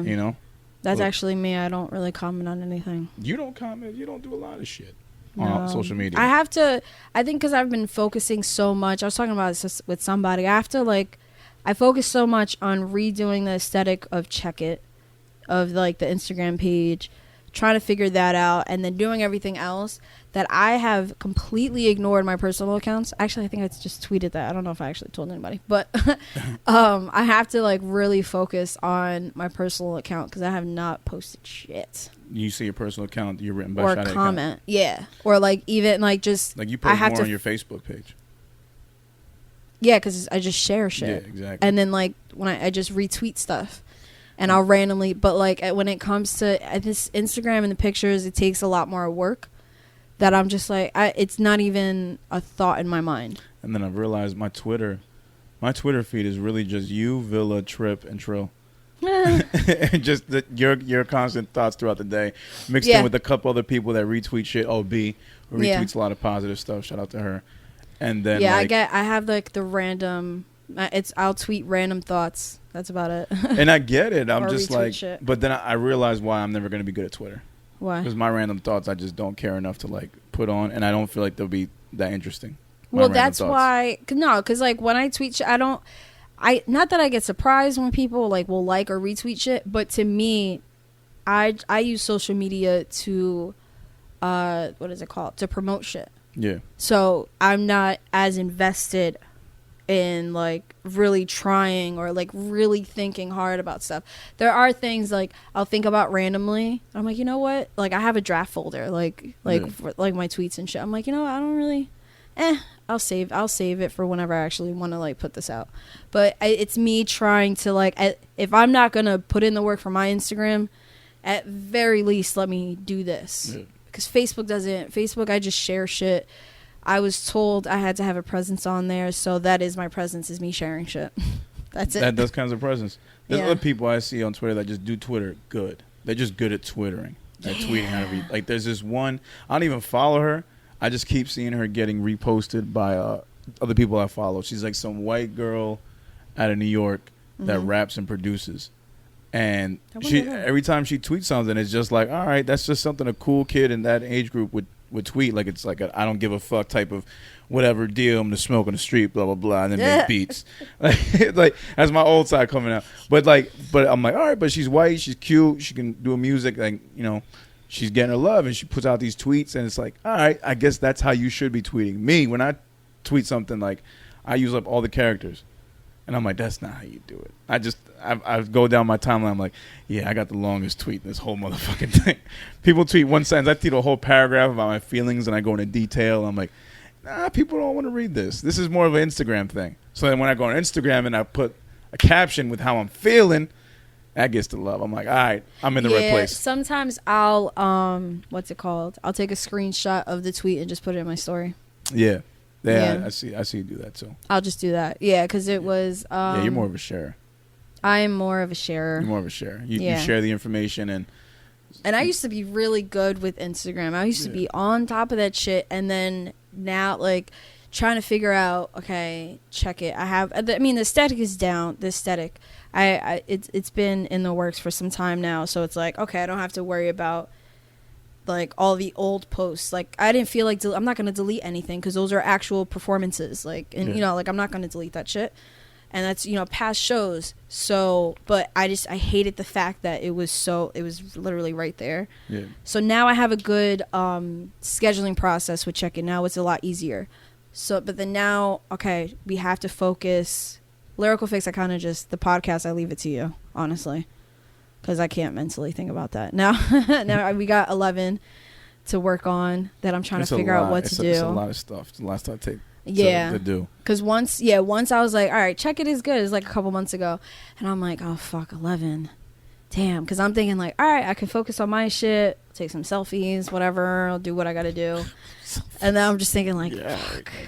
Some selfies. I'm like, I'll figure this. I'll get right back into it. Like, but then now it's 11. I'm like, oh, okay, never mind. Yeah. I'll get to it when I get to it. That's why I'm like, let me just, Twitter is, B was telling me, she was like, just go back on Twitter. Because she's like, oh, you should make a Twitter. You're Twitter's a writer. Cool. And I'm just like, I have one. I've had that shit since I was in high school. I just don't use it. Can I ask you, does it not get annoying though? And I'm not speaking about anybody, and it's kind of ironic, but Twitter is just one big fucking subliminal. All day, every day.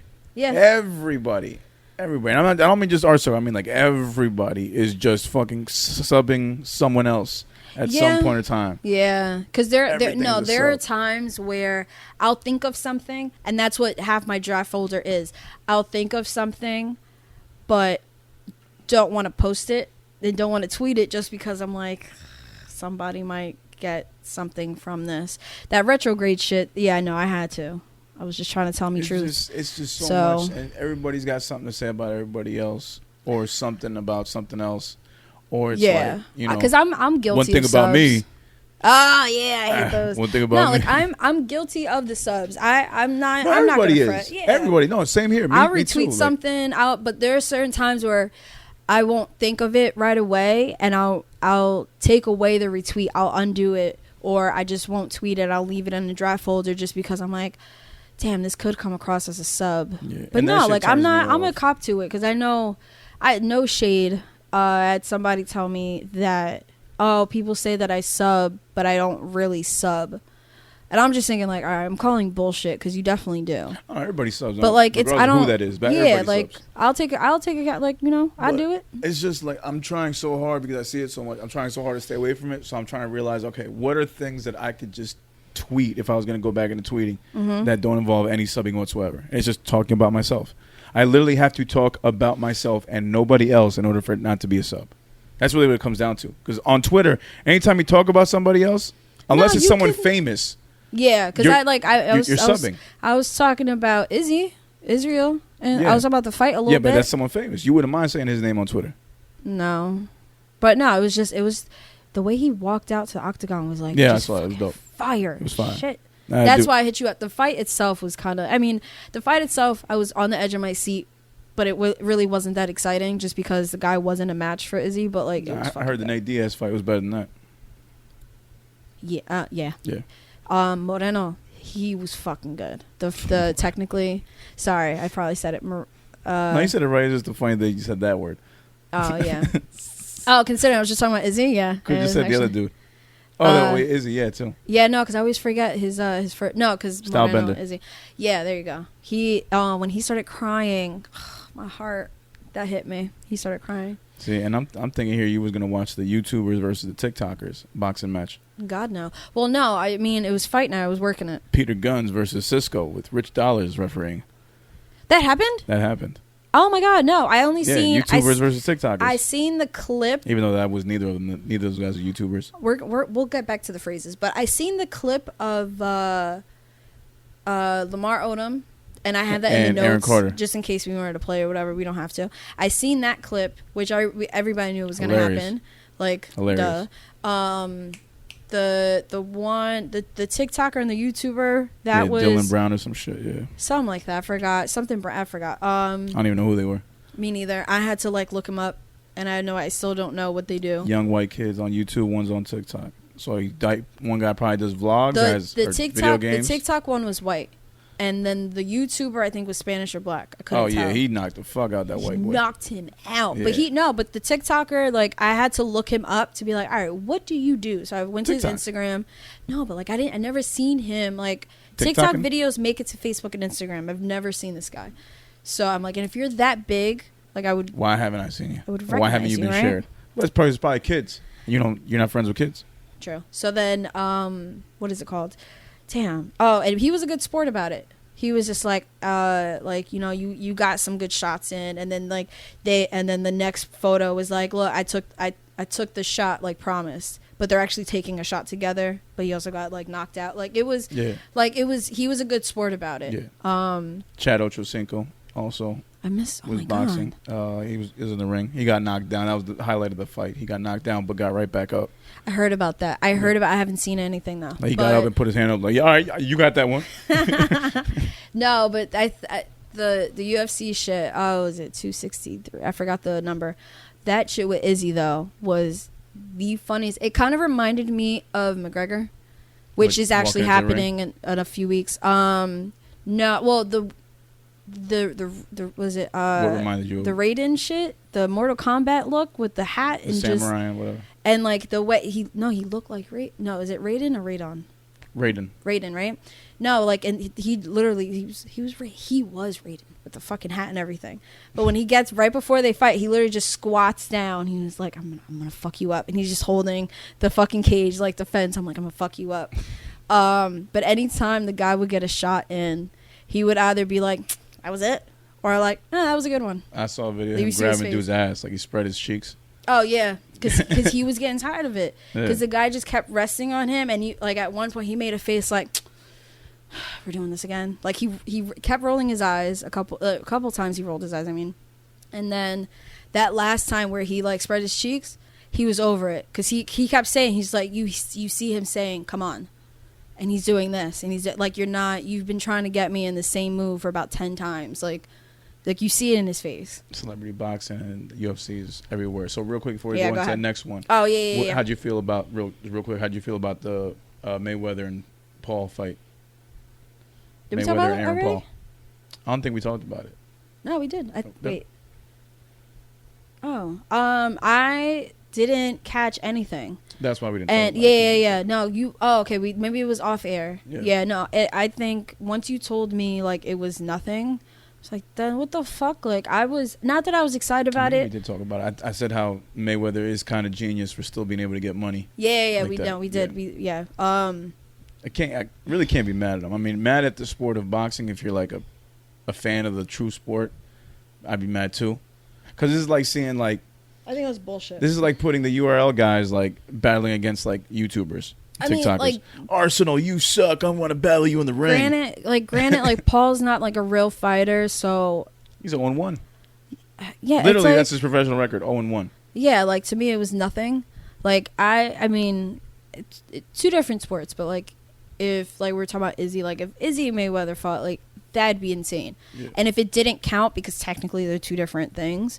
Like, I'd still be okay with watching it because Izzy's shit is like 20 something, 20, 22. But it goes to show you the power of YouTube and the power of the internet that it has. Like, to think that something that started out of nowhere in the internet and becomes so big that one of the most popular people from there can generate enough money to make the greatest boxer of all time want to fight you for a check.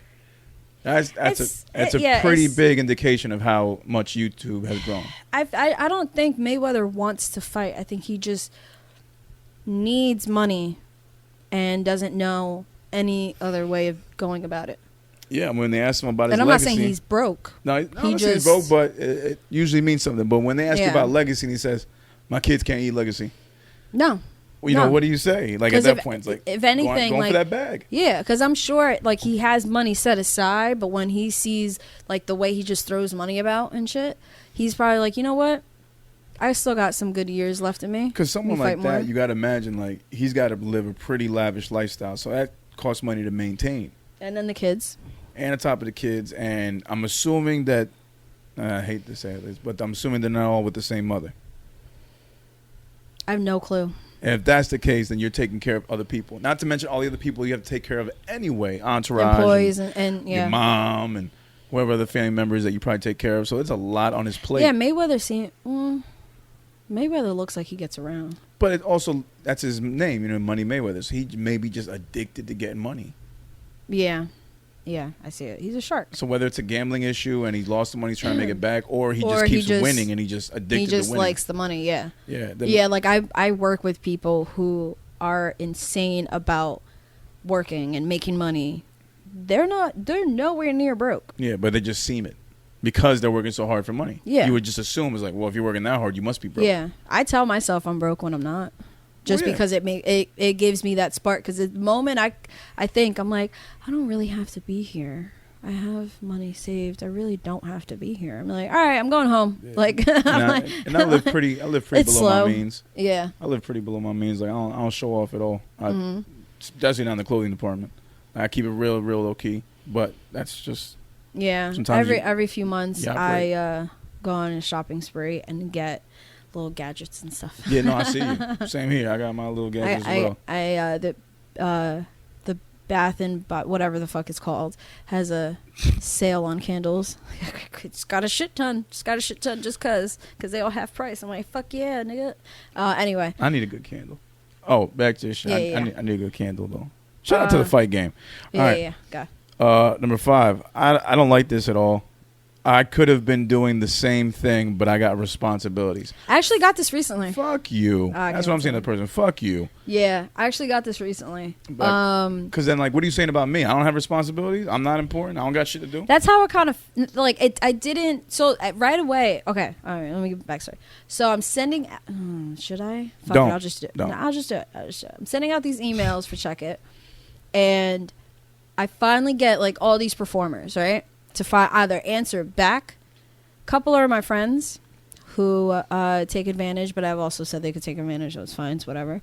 They know how I am. It's cool, guys. Just don't fucking answer back. No, me stop. I know they're going to send their music on time, so it don't matter. And then there's this one person I couldn't track down. I had everybody else I was able, like the people that didn't answer, I tracked on Instagram. They're like, oh shit, didn't even see it. Okay. And then there's one person I couldn't track down. The day after I put that video out, because that's what the rush was. They weren't following Check It. I don't even know how they came across it. There's no mutual nothing. They hit me up and say, hey, blah blah blah, whatever.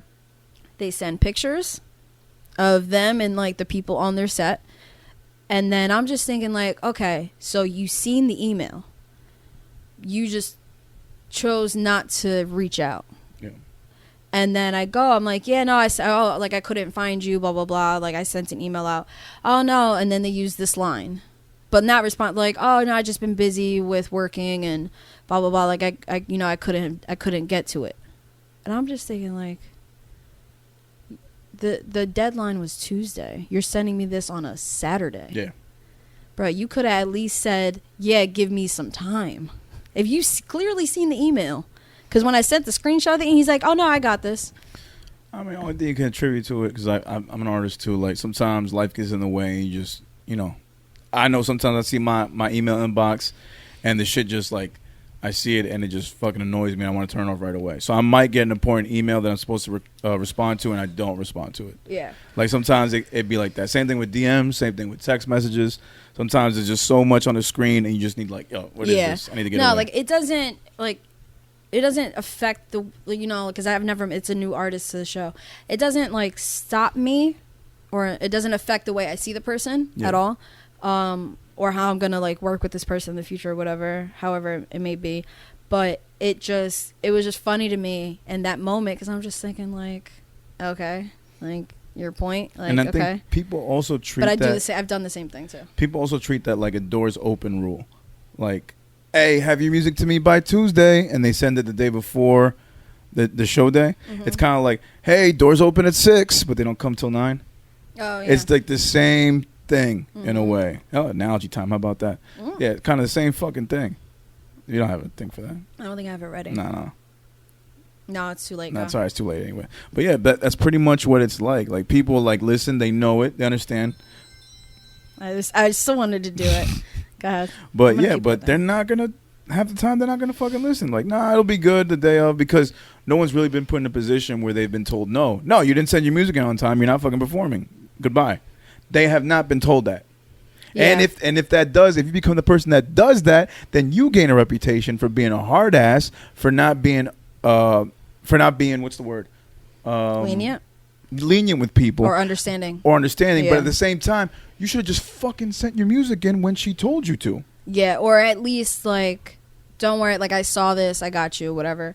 Because as soon as I put on I made a story of like, hey, check your emails, then at least 3 came in. Yeah. And then somebody was like, oh, like, and I'm like, no, you're good. This is more for the new people. Because one person, he got, not like he was like shooketh, but like he got a little like, am I too late? I'm like, no, you're good. I just need it's the new people that don't want to confirm or whatever. So yeah, I got to figure out, because people are signing up with their government names, and it's, you know, half the time it's hard to find, like, your Instagram's not under your government, because you're an artist and you go by, you know, so it's just Does the sign-up sheet have like a first name, last name thing? Is that why? Maybe they're confused. That's why I'm thinking about putting the detail in. Just put like, artist name. Yeah. Because there are some people that sign up with their artist name because they just know how to, like, they know how to go about that. Why would they sign with their government? Because, you know, just logic. But there's other people where even like their emails don't even have their stage name, so which is not a problem. It's just like, fuck, like, how am I gonna keep, like, I can't find you now. So that's the only pain in the ass. What's it called? I forgot the fuck I was gonna say. No. But I've done this before. I had this I forgot, I don't know how they found me, maybe through because B published some photos that I took. I'm not sure, but like the person was for months trying to get me to like submit photos for the Black Lives Matter shit, like the photos I took for the protests. And it was all very like, because she kept wanting to Zoom, but then like she wanted to have a Zoom meeting with all the photographers. It was going to be like this huge thing that they were going to do. Okay. And it wasn't We Are Jersey, somebody separate. And I told him like, anytime like I wouldn't catch the email or I would see it, I'm like, all right, I'm going to respond. And I kept on like, oh, I'm at work. And I was at work. I just felt really bad.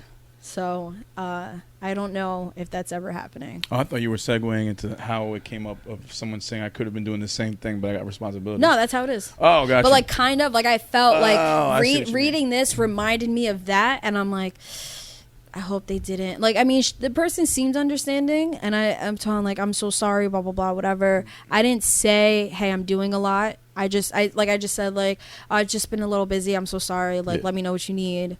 But like, I couldn't. I will say, my version of saying like, hey, just text me. I can't, like, I have to be like, I can't. When people want to like actually like do a Zoom call or they want to call me on the phone, I'm like, just text me. Yeah, and that shouldn't be taken as disrespect. But when I follow up and say like I do mad shit, sometimes I'm not really like able to actually speak on the phone. That's when I'm just thinking like, damn, is that the same? Now I feel bad for saying that now. No.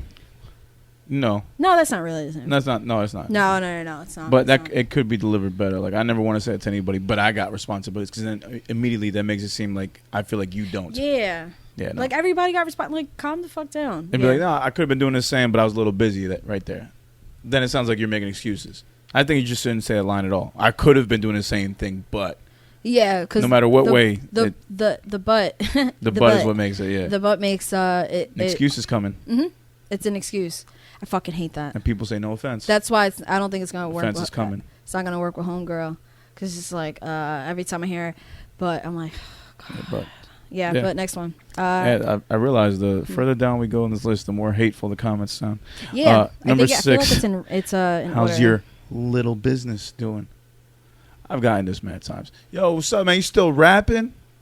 Oh yeah. Yo, you still doing the music thing? I've gotten how's your little business doing? Yeah. From people who aren't in the music business. How's your little project going? Mm-hmm. Yeah. You a director now? How's the filming going? Yeah. Yeah, no, I get it all the time. I'm Yeah. like, yeah, no, it's going good. Let's leave it like that. Fine.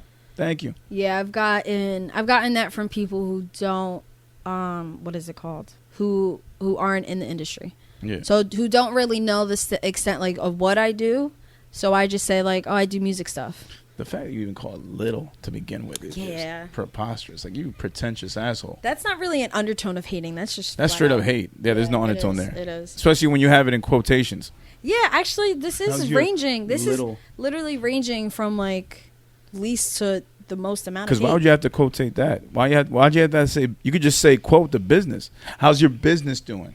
Not little. Because they're gonna put emphasis makes it on worse, yeah. business. But saying little makes it worse. Little makes it worse. Yeah. Now you're just inviting to get punched in the face. All right, number 7. It's not really hard to do. That is hating as fuck.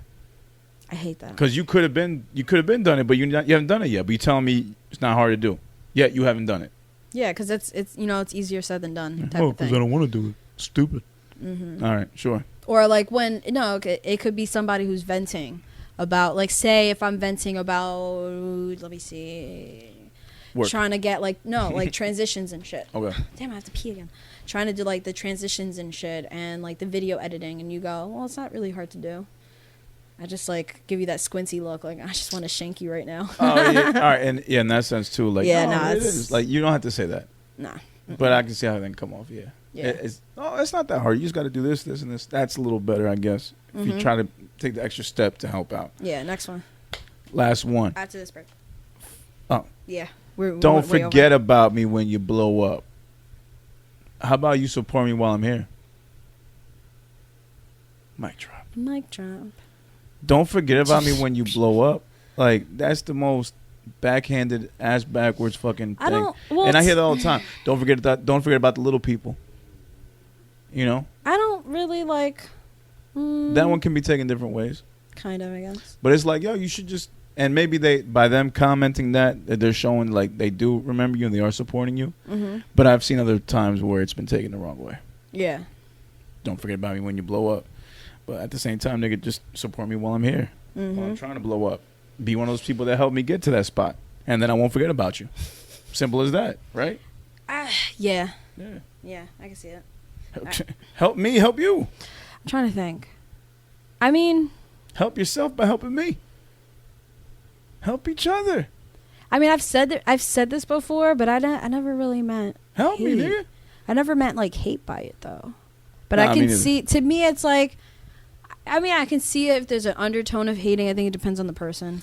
For me, I'll say in a way where I'm showing you love. Like, oh shit, okay, you out here doing this. Yo, don't forget about me when you blow up though.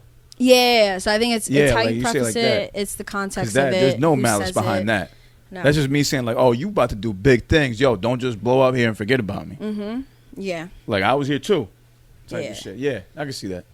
So that one, that's an iffy one. Mm-hmm. So maybe they weren't getting more hateful, but that one could be. But it's not really hard to do. And how's your little business doing? That was pretty much the worst one. Yeah, seriously. I That feel. is the worst one. Yeah. 6 and 7. Yep. 6 or 7. Not bad. Not bad. Undertone of hating. Well, we can't talk about the toxicity thing because we're pretty much done, but we pretty much did visit that before. The toxicity. We can try it another week. Yeah, we can. All right. All right. Let's move on from that. And we are back, episode 89, and it is about that motherfucking time. this moment that we wait for every week. It is our favorite segment. It is Sade's favorite segment. It's Cass's favorite segment. Ari's favorite segment. Juan's milkman's neighbor's wife's ex-husband's favorite segment. It could only be. And if you don't know, now you know, nigga. Oof, man, and boy, do we have some great ones for you this week. The first one we're going to get through today, for If You Don't Know, is from our former, alumni of the If You Don't Know playlist. It goes by the name of Shakespeare, the Modern Opiate, otherwise known as S.T.M.O. Got a brand new single for us called Pretty Turnt. And surprisingly, we just noticed this before. I was seeing it before when he was promoting it, but I know it's going to be the official one. The artwork is actually a picture of Shake performing at Check It Open Mic. Yeah. Round of applause for him right there. Wait, 1 second. You know what I mean? Shouting out Sade's brand. I mean, we really do appreciate it, Shake. Much love from the brother. Every time he comes to the show, he is on. Yeah, just like the song says, he's pretty turned. Wow. Dude's having fun. He's the life of the party. Yeah, which always I didn't even dancing. notice right away. I didn't. Oh, Okay, he was there in you the- go. even during the I breaks, didn't he even was getting notice turned. right away. Sorry. He was getting turned during the breaks. While I'm there charging, I turn and he's just there dancing, holding a drink in his hand, He's always going in. Yeah, Love there that was a show this past Friday in New Brunswick. And I've known him. I don't know if he made the connection, if he remembers me from when, because I know his brothers. I used to work with his brothers. I just don't remember his artist's name at this point. I don't want to say his government. But yeah, he does his shows in New Brunswick, and there's a clip of Shake dancing next to him that's fucking amazing. Yeah. It's amazing. This fucking small world this is. But yeah, ready? So the song's called Pretty Turnt by S.T.M.O. Let's get into it. S.T.M.O. on the show. The fuck you thought it was, nigga? Look, hey, look. Came up in the party, pretty turnt, it was lit. I don't trust nobody but the squad that I'm with. Pretty boy flex, yeah, I had to take your chick. Came up in the spot, pretty turnt, it was lit. Had to lead a blog, it was hot on the strip. Had to make a flip till I made it Roddy Rich. Now I'm ballin' on you, bitch. Watch this. Show them what it is, I ain't really go dumb enough. Birthday in the summer, here running out of runner-up. Who gon' tell my mama I'm the cause of all the drama, huh? Hide your daughters and your missus, I'ma be they father, huh? Take a trip about the trenches, they might end up going missing. Cooking, work up in the kitchen, I don't think I had to mention. Look, this ain't Durkee, yo, shit is Gucci, Gucci, though. Watch out, Shake, just switch the flow. Hezzy with the give and go, if you ain't know, then now you know. She like how we hit it, girl. Straight up like a pro. Think she swallowed all my kids, gave her all I got to give. Left my name all in the ribs, head straight for the dope. You already know. Hit the spinning in the do-si-do. Wait, already knew I slid. Killed the pussy, did a bid. When I dipped up out of that crib, still felt me all in her ribs. Let me show you where the line's drawn. Get a bag, that's my job. Get smoked, this a bag, couldn't eyeball. How the fuck is that my fault? You and I saw it, don't cry, boy. The fuck out the VIP, it's only for bitches who lit. You just a bitch, your product can hate my ish. Like, who really sicker than this? Turnt as fuck with this hit. Heads roll like who this? S.T.M.O. got the gift. The boy Shog on the mix. Aw, shit. Came up in the party, pretty turnt. It will. Alright. Hey, all right. S.T.M.O. with Pretty Turnt. Yeah. I'm hoping that's going to be on the new album coming out. If not, that's a dope-ass single. That's, again, Shakespeare, the Modern Opiate, a.k.a. S.T.M.O. with Pretty Turnt. Available on all streaming platforms. Make sure to go check that out. Sade, who you got for us today? 1 second. Let me just get this. So okay. So I think this was one of the platforms that I follow. Could be like Famco or any of them. Shout out to Famco. That they posted this one video and fire. And I've never heard of this girl before. Her name is Sarayu. Sarayu, like that.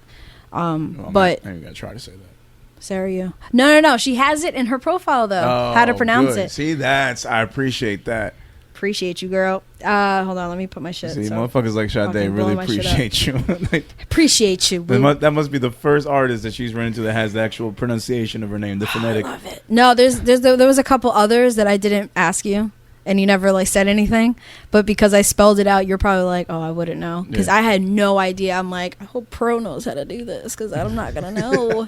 But anyway, so came across, and it's part of like the Tiny Desk contest thing Oh, word. that they were doing, and it's too fire. So I'm gonna play it. The actual song will be on the playlist. The actual song is fire too, and it's not that far away from it because she has some instrumentation on it. But this one, I actually heard the whole thing. I heard only pieces of the actual song, but the NPR shit, it's fire. So I'm gonna play it. So that's Sarayu with Electric. So electric, I bring the ocean like Pacific. This is more than magic, like a fucking epidemic, like a fucking virus. Bitch, I'm the Midas, everything I touch it turns to gold. I'm on the road, but I can go alone. So electric, I bring the ocean like Pacific. This is more than magic, like a fucking epidemic, like a fucking virus. Bitch, I'm the Midas, everything I touch it turns to gold. It's her vibe. It's like, ugh. Stuck here in the middle. I've been switching up the tempo. I would definitely have this in rotation. All night. I've been scheming all night. I've been dreaming all night about what you wanted to see. A road that'll put you at ease. No, a you can house talk. on the hills, living free. Oh. Living free.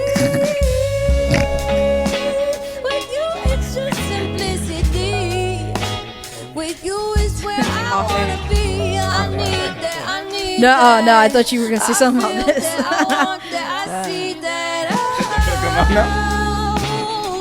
I'll take it on. I hate you. No need to rush into it. I can't just do it. I need some fluidity. That was Sarayu with Electric. Shit is fire. So fucking good. As always, man, we want to remind y'all we do not own the rights to any of this music. We are simply showing love, getting a little bit of exposure, hoping that y'all can tune into these artists and follow them.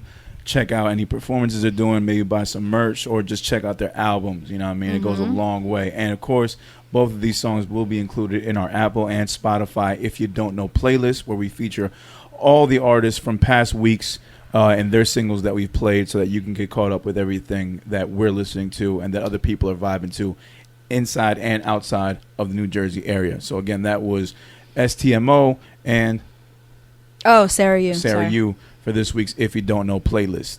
And that was... And if you don't know, now you know, nigga. And now you motherfucking know. And before we sign off, I meant to tell you the other week I didn't drop, Greg P., the MC dropped the single Young Panera Bread. Dropped a single featuring myself. It was called Integrity Freestyle.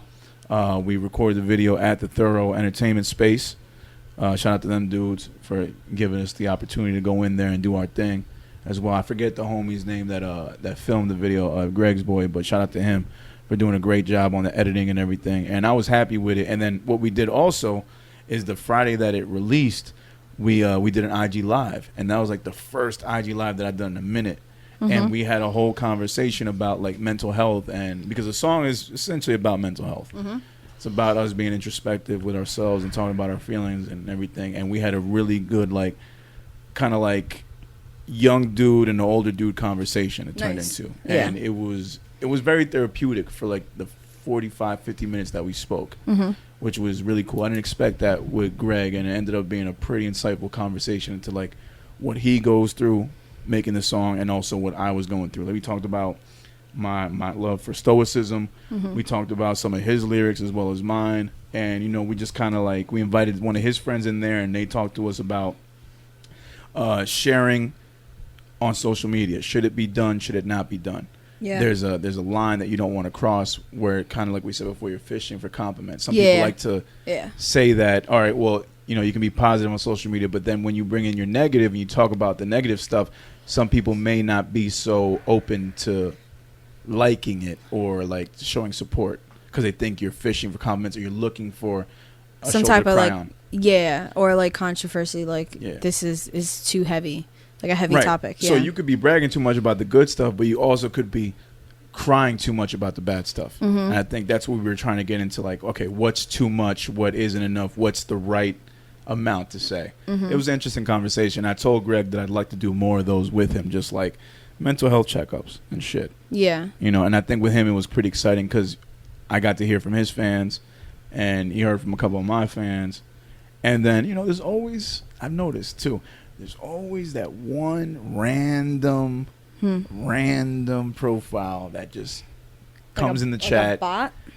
Wasn't a bot, Oh. but this person didn't have any posts, had 2 followers, and then just had a whole lot to say during the chat.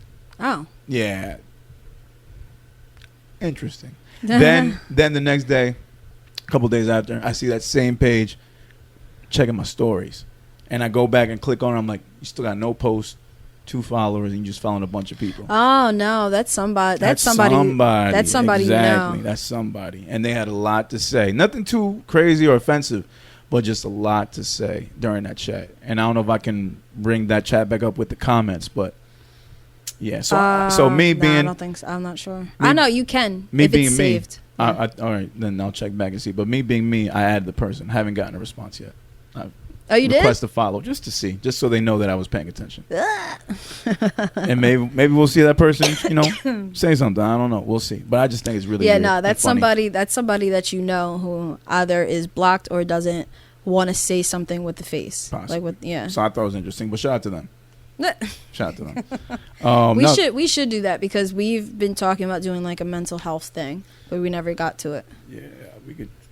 Yeah, I feel like And it doesn't have to be in the month. Well, I always thought about like we'll have like a Shot Day episode where it's just like I'll play therapist and you just answer questions, and then we'll just do vice versa. Have a pro episode where you just be like, we could just split it in half and do that. if you want to do that too. If you think that we can't cover a whole episode of your stuff, I'm sure we could. Yeah, we probably could. I'm sure we could. No, we could. There's probably some stuff as transparent as I try to be. There's probably some stuff I couldn't say. Yeah. That's why I'm just like, Well, that's why, and it's tough. It's tough. We try to be as transparent as possible, and we try to be as honest as possible. Yeah. Since sometimes our honesty can like really like Offend people? Yeah, it can also change the dynamic of relationships that we have with other people as well. Like, and not just music wise. I'm talking about like personal relationships. Yeah. Like, so you always gotta be careful what you say, because we're doing shit that not a lot of people will do in public. Like, we're putting these out for public consumption. Like, we're putting our opinions out there. Mm-hmm. People can take it however they want, but I also think everybody else is doing it just behind closed doors. Yeah, I also think it's because a lot of people try, especially in this industry, not a lot, there's some that they care. I mean, you should care about your image and, you know, your brand and stuff like that. But I feel like if you're too heavy on the politics, then people will start to realize that. Oh, yeah, and they'll see it from a mile away. Yeah, and then just be like, so we can't really relate with you. So, like, when you have a brand, you should be somehow relatable. So, like, you have your own brand. Yeah. I have my own brand. Yeah. And then, like, we come together and we do businesses and shit like that together. Yeah. See, now that's the difference. Just saying my truth. Truth. But that's the difference between brand and businesses. But when it comes to it, you have to be some sort of relatable instead of, like, either too preachy or, like, it has to be some level of transparency. Why is this? Yeah. People gotta connect with you on something. Yeah. Yeah. You can't just try to be like, oh, I'm all one of a kind in every area.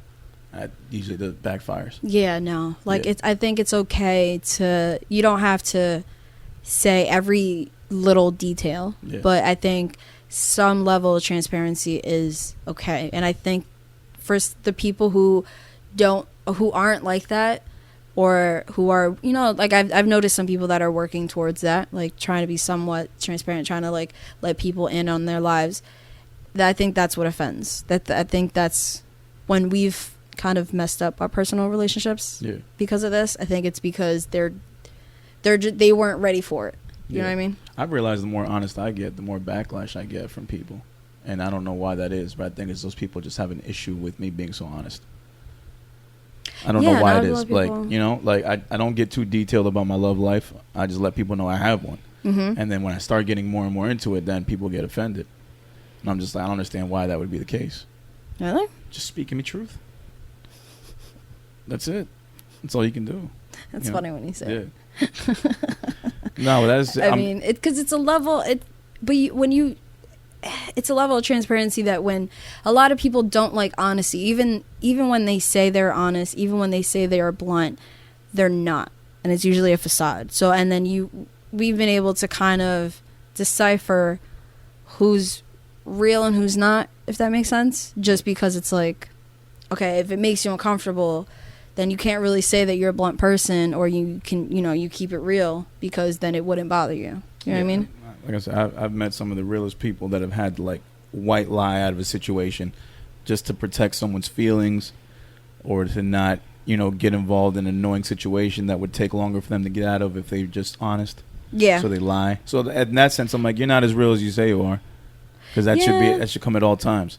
Mm-hmm. So everybody has to do a little white lie at some point. So no one's really real all the fucking time. Like, let's be honest. No, but a little bit of honesty shouldn't scare anybody, which I've always been puzzled about that. It shouldn't, but I think it's like everybody, if there's just, I don't know. It's if just, at any point you feel like you've had lies because the person that you're saying it to wouldn't take it as well.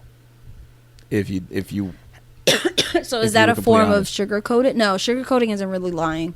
Never mind. It's a form of lying, yeah. It's a form. It's like the Santa It's thing. like saying it's not for me. That's sugarcoating. Yeah, that's sugarcoating. Yeah. So it's kind of like tooth fairy type of thing.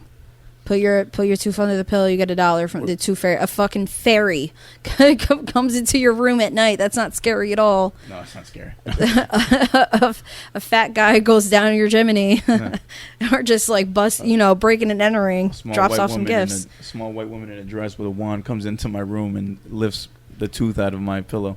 There's a giant bunny that just lays eggs full of candy. Like, that's not. And when he that's shits, okay. they're sweet. Please have no children listen to this. I think by now people know, but I think it's one of those things that is just that's more sugarcoating, but it's lying at the same time. So I get it. I just, when there's a small amount of truth, people just don't know how to handle it, and that's okay. At the same time, don't tell people you're honest when you can't handle a little bit of honesty. I think that's where it kind of gets cloudy. It's a little juxtaposition that it always kind of surprises me sometimes. Yeah, with some people. And like Villa had asked me, like, what do you do to these people? I don't fucking know. You do something. You know what it is? But now from this conversation, I'm thinking maybe it's just because I'm blunt. Because I'll tell white lies. I'll say some lies to people at work. Be like, yeah, I'm a single mother. Yeah, give me that money. I think everybody lies at some point in certain situations. Yeah. See, I don't blame you for saying that. I don't blame you. You're a waitress. No. It gets you a better tip. Like if there's a story, and I'll lie a little bit and like to make it funny, like exaggerate and shit like that. Yeah. But then there are times where I'm like, nah, that didn't really happen. Or if it's funny, and we move on. Like it's not. It happens. Yeah. People do that with stories. Yeah, they exaggerate stories. Shit, rappers do that. We over exaggerate our shit all the time. Mm-hmm. If anybody's lying, it's an art form. It's an art form. You're telling a fucking story. Of course, you're gonna. Not every story involves like some exciting shit. You got to jazz it. Jazz it up a little bit. There's always a part of me that it surprises me, and it's like, what do you think happened? Kind of thing. Like, what in your mind means? Like, there has to be a way. And like I told you off air, if Rick was real, I would want some type of invention for that. Like when people, when people insist on like something, like like there's so many holes in a story that you're like, this doesn't really seem like factual. Okay. So it's like there's a way that you can just be like, what really happened? Or like, what do you think happened? Yeah. To like really like know. Like, there has to be. Not has to be. I mean, if we were a cartoon, that'd be great. We would definitely find out. I'd be all different there. We would find out in 22 minutes. With a few commercial breaks. A half hour with commercials. Yeah. But yeah, that's it.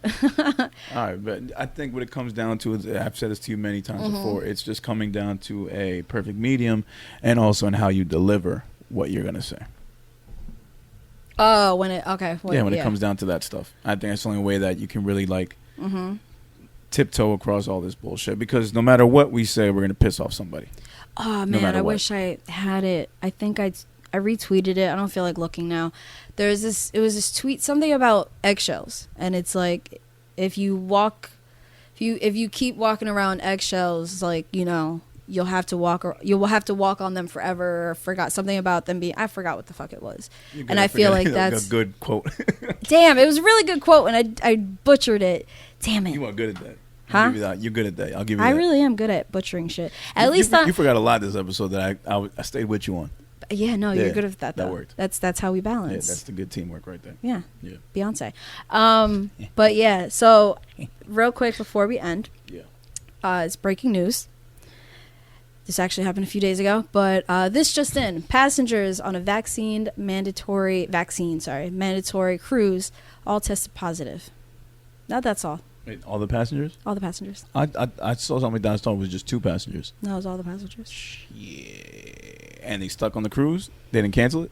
No, it was like, I think, towards the end of it. Nigga, I was hearing shit that motherfuckers the CDC's having an emergency meeting because there's been reports that Pfizer and Moderna vaccine patients, there's a case of an enlarged heart happening. That scared the shit out of me. Is that why you're like rubbing your... Right now, yeah, because I feel like my heart just... this whole so area it's like, burning. Is it like is it the Grinch type of deal? Well, where it got bigger and I just have a bigger heart now and I want to help everybody? No, not that at all. Well, no, like you wouldn't... I feel like...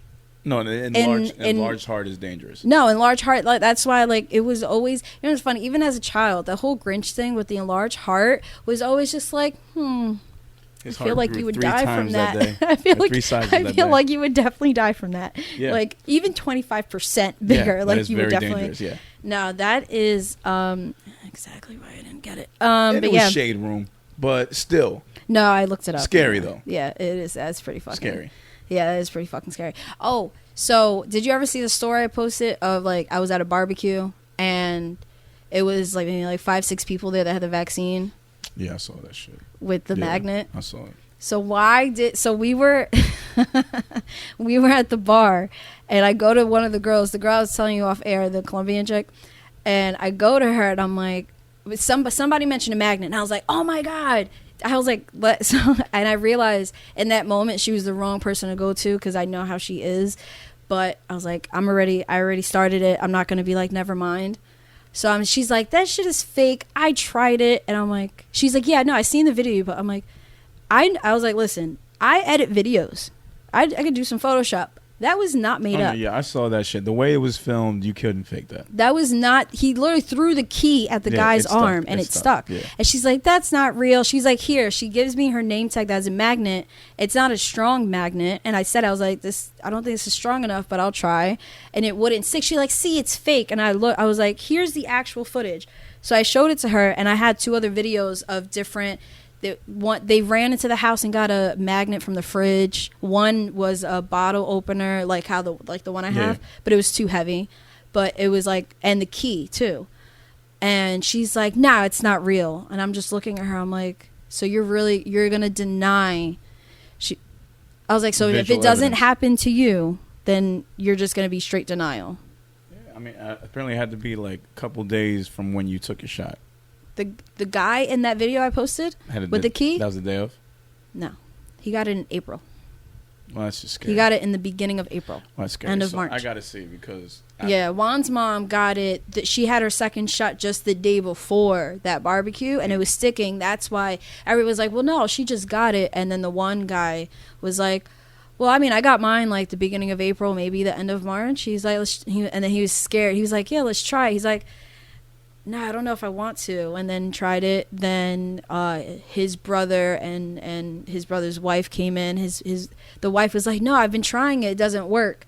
And then we just found the spot. And then it just stayed. See, that's scary. That's like when you put a magnet on them old TVs and they start fucking up. That's what I'd be scared of. Oh, we're trying. Oh, and it did both arms.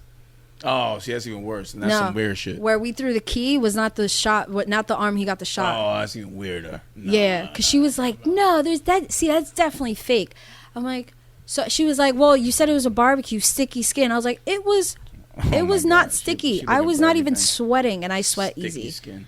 I was like, yo, shut the fuck up. The way it was up. thrown on. No. Yeah, that's not just sticky. We're Shit. trying it. We'll try it off air because Yeah, fuck this. All right, any final thoughts? No, that's it. That was it. Yeah. No, this I has just been a wanted great to talk fucking some episode. shit. We out of the 80s, we into the 90s next week. Yep. Can't fucking wait. And Oh, so I looked up real quick. We technically are at 92 episodes. I figured. Okay. We're technically at 92. So do we do anything for like episode 100 or do we do it for like the real 100th episode? Once we get to episode 100, because those other two, we didn't count them. Even though they're 0.5s. True.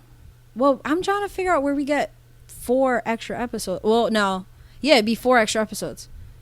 Well, no, not 4. This is 89. Yeah, 4, because it's 88 up. But it's saying 92. So where are the 4? I thought we had 2.5s. Maybe something got deleted. And then Maybe one was deleted. no, that means we have an extra one. Oh, no, I We couldn't probably have- tell you. Maybe I don't a know. vacation episode where you go on a vacation. We recorded 2 episodes in 1 week. No, I spaced it out. I don't know. I feel like I ask this every time I notice the number, and I'm like 4. I know 3 of them. There's an extra episode somehow. I don't. Whatever. But yeah, Fuck it. When we maybe get to I 100, feel we'll like I figure- fucked up a number somehow. That could be too. I feel like I did. But yeah, go ahead. What were you gonna say? No. Just close it out, man. You Yeah. already know what it is. We everywhere. If you want to listen to us, and if we not where you do want to listen to us, let us know. We'll make it happen. Like, rate, comment, subscribe on whatever platform you choose. Give us a great rating. Keep us hot out on these podcast streets. You already know what the fuck it is. It's #1 podcast in this general vicinity. On this block, On this you heard? block, You heard, B? in this parking structure. Not me. It's the motherfucking gang, man. It's your And this host. 2-block radius. This 2-block radius. It's the motherfucking gang. It's your host, Kid Pro. And Sade. Reminding y'all to keep your mask on if you want. People are walking around without them now. It's so fucking weird. Weird. I didn't even get to talk about that, bro. I walked into work that one day, and I'm just like, what is going on? Yeah. And then, I mean, there's still a few of us that have the mask on because we're not. Then you got people who aren't vaccinated that they haven't been asked by management, or like not even that, but like they lie about it.